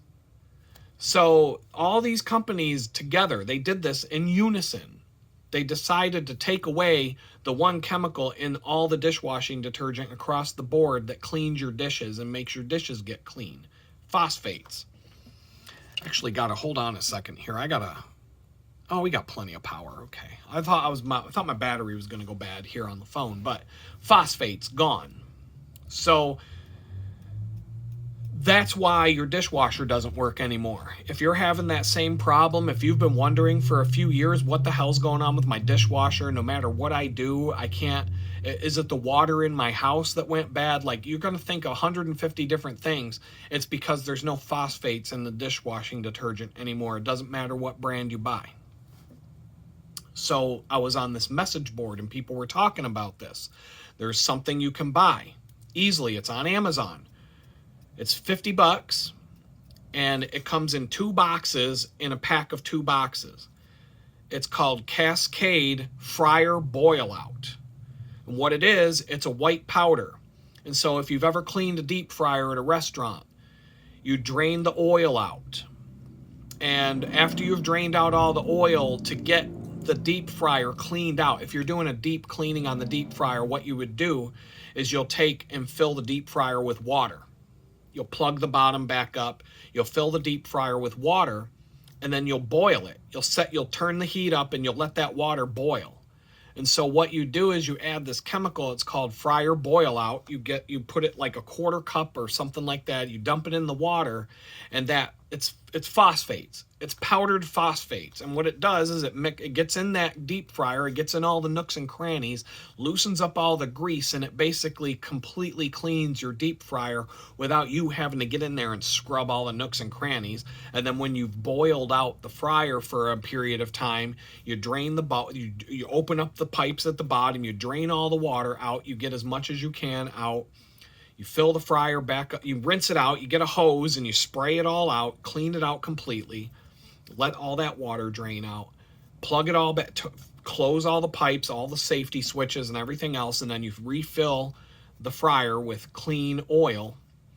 And then you have to run the fryers for a little bit to boil off, because there's going to be water in there. There's going to be nooks and crannies that have water in there.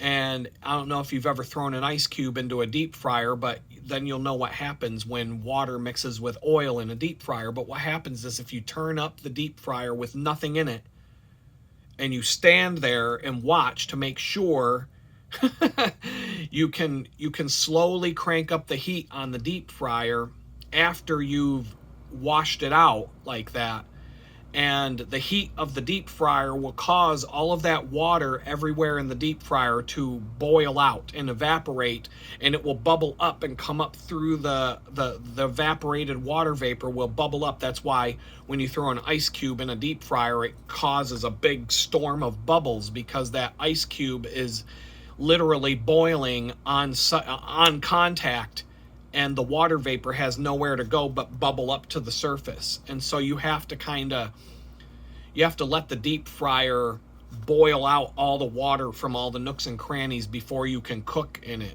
because it's not going to be safe to cook in until that stops. Your deep fryer will sit there and make all kinds of crazy gurgling noises, and it will sound like it's going to explode, but it's just boiling out all the water that's in there and turning it into water vapor and sending it up to the top, and where it goes up to heaven. And you just want to run your deep fryer for a bit on hot, turn it up slowly, but run it to get all that excess water out of it that's left over from your cleaning.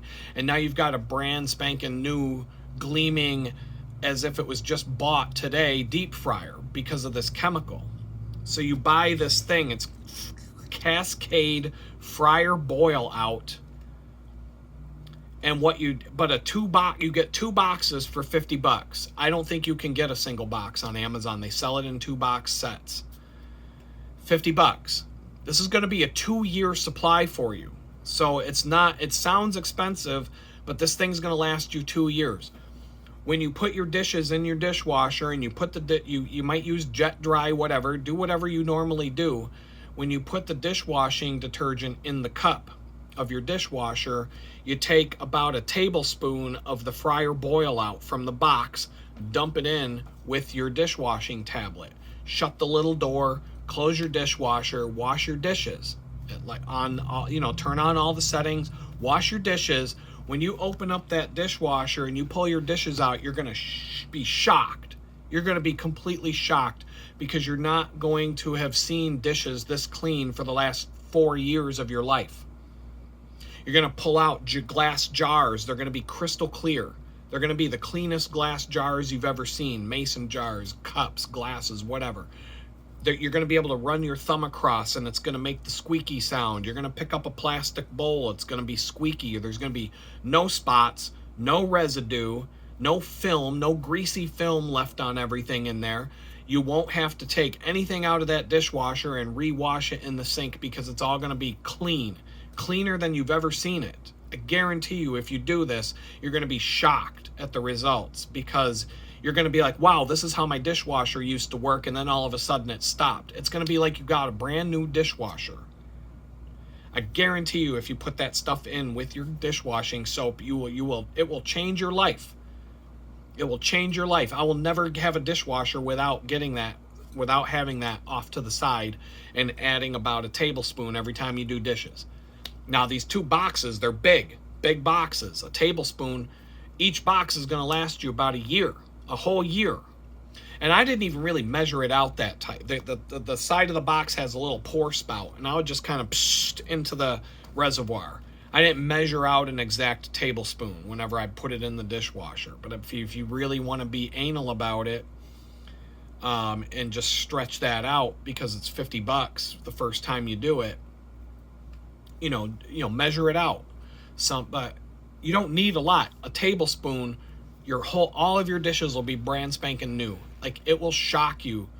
You will not be able to get your dishes to look as clean washing them by hand as you will putting them in the dishwasher with just a little bit of that stuff in there.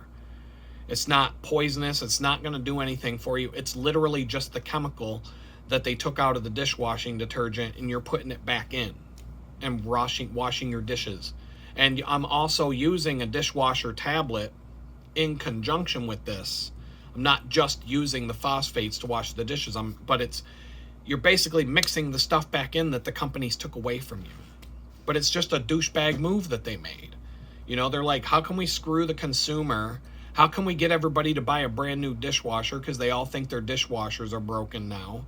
How can we get people to buy water systems and water softeners trying to get their dishes clean again? And it's all down to this one little scoop of chemical that they took away from you.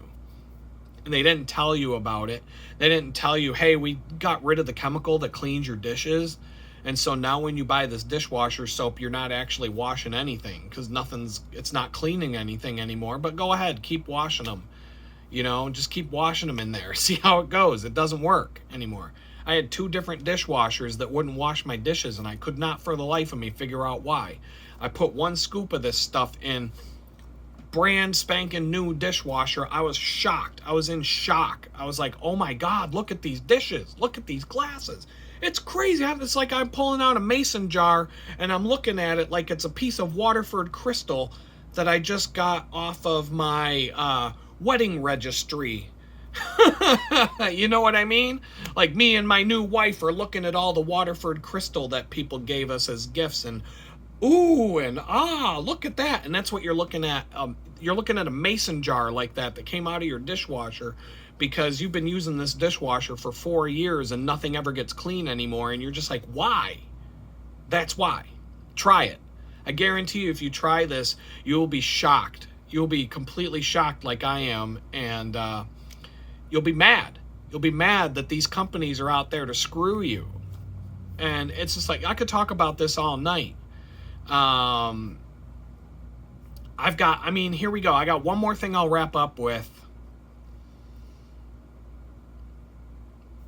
the tiny house stuff, because this is going to be a long video. Oh well, whatever. Tomorrow, I know I'm not going to do a long one for the next few days. If I do, it'll be a conglomerate of 3 days worth of videos all strung into one. But anyway, with my tiny house, I've been talking about the ceiling. You can see it right there. The messed up hot water and some of the other problems. And some of you have left me comments saying, you need to put your foot down. You can't let this guy get away with that. And blah, blah, blah. And I've even gone to the extent of, I know what the law is. The law is that I'm required to have hot water at least 120 degrees, and if I don't have hot water, I have to notify the landlord in writing or some sort of provable thing, which I used a text message for that, and then the landlord has 7 days with which to fix that, and if he doesn't fix it, I can bring a plumber in to have it fixed, take the money out of the rent. I could withhold rent for not having hot water, and there's about 6 other things that I could do. And then then the landlord legally can't retaliate against me if he decided to evict me. I could go to court and prove that it was retaliation for taking action to fix my hot water, and blah, blah, blah, blah, blah, back and forth, back and forth, back and forth. And this could all get escalated if I wanted to, but I'm just being chill about it because I got a million different reasons why. I actually don't mind living here. I think it's all right. I think it's a pretty cool little thing. I have my comments, but it's because of how I used to live and how I'm living now. It's not because I'm ungrateful to have a place and a roof over my head and my own little chill space to live in. And I'm taking it one day at a time, and like I said, I'm cool with this to an extent. I want that hot water to get fixed. But so with the tiny house, with all this stuff, like I said, I'm being patient, I'm being chill. I know what I could do, but I haven't, and I'm not going to. I'm being very patient. And I started to think about this because of some things that were said at church last weekend about forgiveness and some things that just popped into my head. And I am taking the right approach to this, and here's why. Because for the last several months,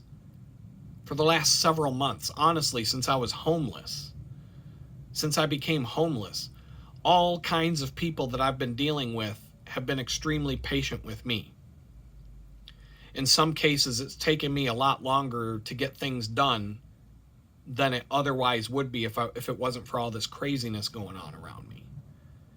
And all the people that are waiting for me to get my shit together have been very patient and very understanding with me as I'm going through this. My friends down here in Texas that I was living with, they were very cool with me and very patient with me while I was trying to figure out how to get on my feet enough to get out of their place. And all these people have been very patient with me and very chill And the probation officer has been pretty good. You know, he's been pretty chilled and laid back with me and trying to help me get on my feet or just stay out of the way and let me try and figure things out. And, you know, I can just name example after example after example after example where somebody could get up my ass and be a total douchebag, and rightfully so.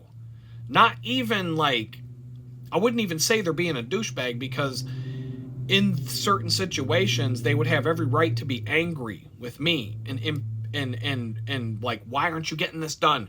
Why aren't you doing this? Why aren't you doing that? But instead they're just being very chill and very patient about all of it. And so, you know, like I said, there's a lot of things that fall into that category with me. And so there's this I'll read it. Parable in the Bible. There's this thing called the parable of the unforgiving. I'm typing it out. Parable of the unforgiving servant. I'm just going to read it. It's going to take a minute. Here we go. It's the New International Version. Okay, fine. It says the parable of the unmerciful servant, the unforgiving servant, right? Then Peter came to Jesus and asked, Lord, how many times shall I forgive my brother or sister who sins against me? Up to 7 times? And Jesus answered, I tell you, not 7 times, but 77 times. Therefore, the kingdom of heaven is like a king who wanted to settle accounts with his servants. As he began the settlement, a man who owed him 10,000 bags of gold was brought before him. And since he was not able to pay, the master ordered that he and his wife and his children and all that he had be sold to repay that debt. And the servant fell on his knees before him. Be patient with me, please, and I will pay back everything. The master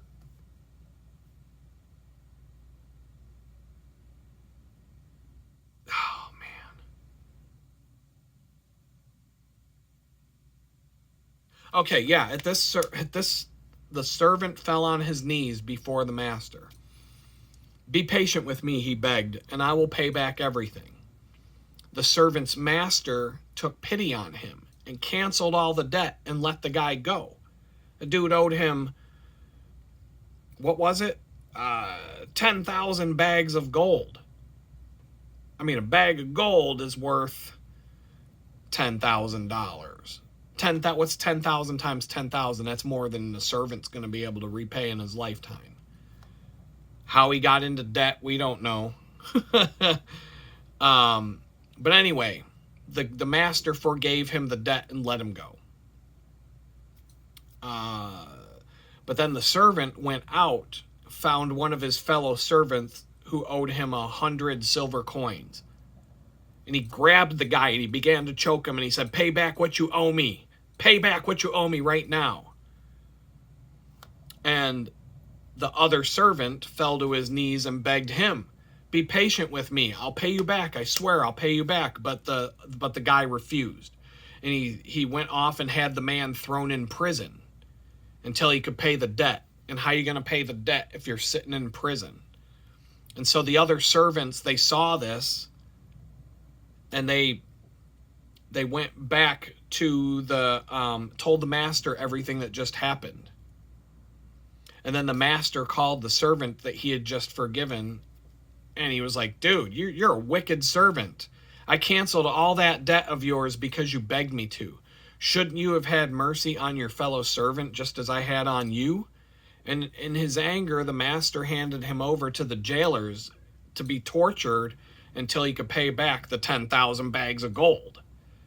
Like, fuck it, we're done here. And so this is how Jesus is saying, this is how my heavenly Father will treat each of you unless you forgive your brother and sister from the heart. Jesus is like, I forgive you, and you can't turn around and forgive those who wrong you, and I'm having problems with that. You see that in my videos. I've been talking about that. There are certain people that to this day, I keep reading this parable over and over again all the time. And there are so many times where I'm just like, F this person, F that person, blah, blah, blah. I can't forgive them for one thing or another. Time will heal all wounds, they say. But there are a lot of people right now on my unforgiveness list. But aside from that, in my situation right now, I've got all these people who are either depending on me to get something done. There's so many people. Oh my God, if I just list it all, from my children and go down this list of people who are waiting for me to get something done or hoping that I get back on my feet, or just, my friends who were trying to, like, they want their house back. They're like, yeah, that's cool. We're going to let you stay here, but you got a plan to get out? you're going to figure this out, please. Like, how long you going to be, how long you going to be, it's like, what's the saying? House guests like fish start to stink after a few days. You know what I'm saying? Like, we're here for you. We want to help you. We want you to succeed, but can you get the fuck out? You know what I mean? Like, over time that becomes an issue. And but everybody's been patient with me in so many different ways. I can just count 1, 2, 3, 4, 5, 6, 7, 8, 9, 10, 11, 12. I can come up with example after example of where people who have every right to be pissed off at me right now have sat back and said, I get it, man. Get it done when you can. I appreciate you. You're doing your best. Keep going. We rooting for you. Blah, blah, blah. Just nothing but like forgiveness, right? And so here I'm sitting. I got the ceiling that's messed up. I got the hot water issue. I've got, little things. What kind of person would I be if I was like, I'm putting my foot down. I'm calling the department of whatever the hell to come here, and I'm not going to pay rent until you fix this. And I'm going to hire a plumber to come in and just do it myself. And I'll take the money out of the rent and blah, blah, blah. And we're just going to have beef. And like, and I'm like hearing God's voice, like, Adam, I have been so patient with you. All these people have been so patient with you. Yes, you're going through a thing right now. But all these people are being patient with you and supportive and encouraging you. And people who have every right to be mad at you in some cases are sitting back and saying, we're rooting for you. We want you to get done. We're patient. Get it done when you can. Whatever it is that they're waiting for me to do.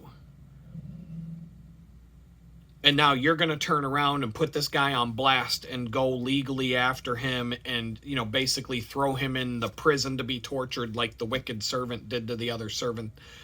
He owed his master $100 million that he could never repay because he's a servant. He doesn't make that much money. And the master was like, all right, we're cool. I forgive you. Go home. Live your life. I got all this money in the bank. I'm good. Your $100 million isn't going to make a difference in my day. For real, dude. We're done. You're forgiven.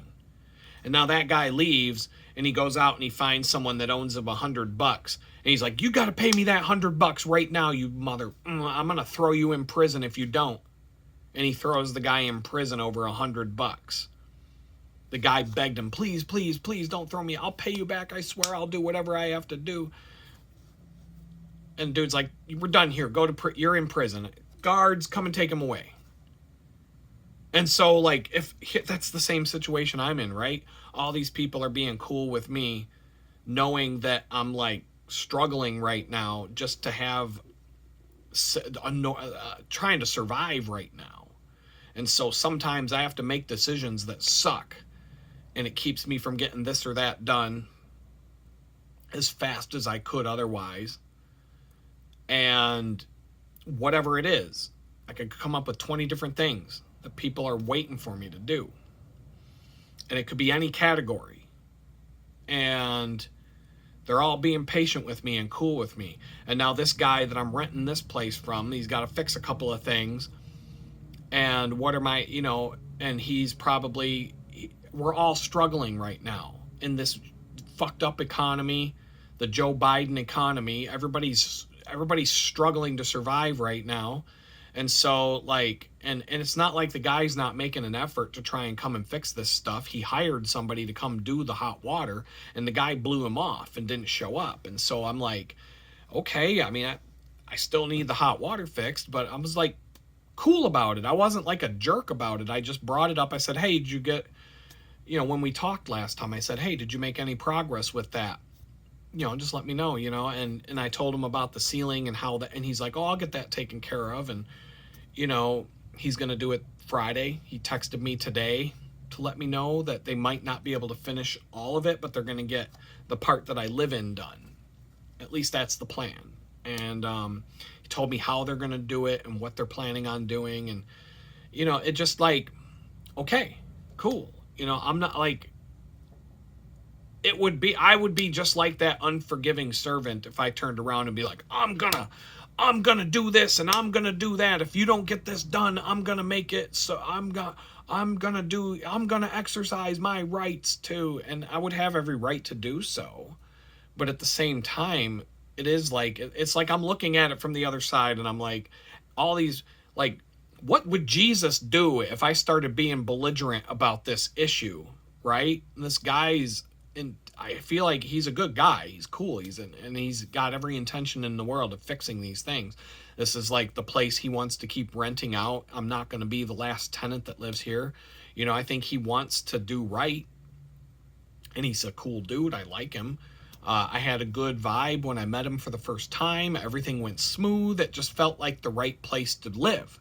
It felt, out of all the options I was looking at, I told you, I've told the story, but at the end of the day, it felt like the right place to be. And so I'm looking at this parable, and I'm like, if I turned around and got real belligerent and like, I'm going to put my foot down, and this is going to happen, and that's going to happen, and if you don't do this, I'm going to go down to the courthouse and blah, blah, blah, and this and that. I have a feeling that Jesus might be like, oh, is that how it's going to be, Adam? Well, guess what? I'm going to start getting phone calls the next day. Hey, Adam, why aren't you getting this done? Adam, what the hell's going on? Adam, I'm going to come after you if you don't. And all these things are going to start blowing back at me, because now I'm being the unforgiving servant when all these other people and God have been patient with me and said, we forgive you. We know you're in a jam. We want you to succeed. You will succeed. We will succeed. Everybody will be happy at the end of the day. Let's just get through it. Everybody's in a pickle right now, including us. We're all suffering from the Joe Biden years. And we're going to be for a few more years probably before we can all recover from this nightmare. And so that's just kind of like what I see when the topic of forgiveness came up at church last weekend, but then the unforgiving servant popped into my head, and I'm like, that's exactly the situation I'm in right now. And I had already made the choice to just be cool with this and be patient and just ride it out from the first day I moved in here. And other people were leaving comments on the videos like, oh my God, I can't believe you need to take action. You need to do what you need to go to the courthouse, and you need to raise hell and blah, blah, blah, and all this and that. And I'm like, yeah, I could. But I don't think that's my best option. And number two, the more I think about it, the more deeper I get into it, it is exactly like the unforgiving servant. All these people have been cool with me. All these people have been chill, patient, understanding, know what I've been through, don't even agree that I deserved to go through what I went through. They're like trying to be there to help, but I gotta, there's things I gotta do. And they're like, we're not gonna throw the hammer at you, dude. We care about you. We want you to succeed. We're here for you. We're here to help, brother. And all of that stuff. And, if I turn around and just be a belligerent asshole to someone who's taking longer than I want to get something done, then what am I? What am I? You know what I mean? Like, that is exactly what this parable teaches us in an example from my own life. And so that was just more reinforcement when I went back to this of like, Adam, you're doing the right thing. Just chill. In fact, it's going to be good if you wait and you chill out and you just wait for this to be fixed the right way, it's going to be way better than if you just act a fool and get all angry and force something to get done. You know, you're going to end up with a better result, not just on a personal relationship level, but on in terms of the quality of the work that gets done. It's probably going to be better if I just sit back and let it get done. The quality is going to be better because it's not going to be rushed. It's not going to be like a panic job, like duct tape and coat hangers just to get the thing fixed. It'll actually be done with a little bit of quality. At least I hope that's the case. And so, like, there's just a lot of benefits of keep your cool and be patient, because karma comes back around, right? And so these are all the things that I had written down to talk about. There's actually more, but I don't think I can go any more because I'm already at a lot of time on this video between the video from this morning and whatnot. So I'm just going to leave it here. I'm going to say peace out. And you might not hear from me for 2 to 3 days. I don't know. Maybe not until Sunday. I don't know. We'll see what happens because I got to dig deep and do some work tomorrow. Today was more about just getting organized and cleaning up some stuff and getting rest and caught back up on sleep and everything else. So tomorrow, I got 2 days left out of my 3-day sprint to try and get as much work done as I can, like paid work. And so I don't know. I might have to go to the point where I take 4 days, and I don't know. I got to figure something else out because I don't mind the bike ride. I don't mind the bakery. I don't mind any of it. It's just, it's not working. And so it's draining my energy too much, and it's taking away too much time. And really the only thing I had energy to do tonight was sit in front of the camera and talk. There was nothing else. It was either that or watch TV because my body battery is a 5. It's been a 5 since like 3 o'clock probably. And I'll get a good night's sleep tonight, and I'll actually crush it tomorrow. Because of today being a light day with rest, I'll be able to bust it tomorrow and get it done, or get some significant amount of work done. But I got to get to the point where I can sit down 5-6 days a week and do what I'm supposed to be doing, not riding my bike 150 miles and, making $10 an hour at, a very demanding physical labor job. So I don't know. I know God knows that this isn't going to work. I just hope that, maybe tomorrow I can do a video and say, boom, something fell into place. I don't know. We'll see. Anyway, I'm going to let you go. Peace.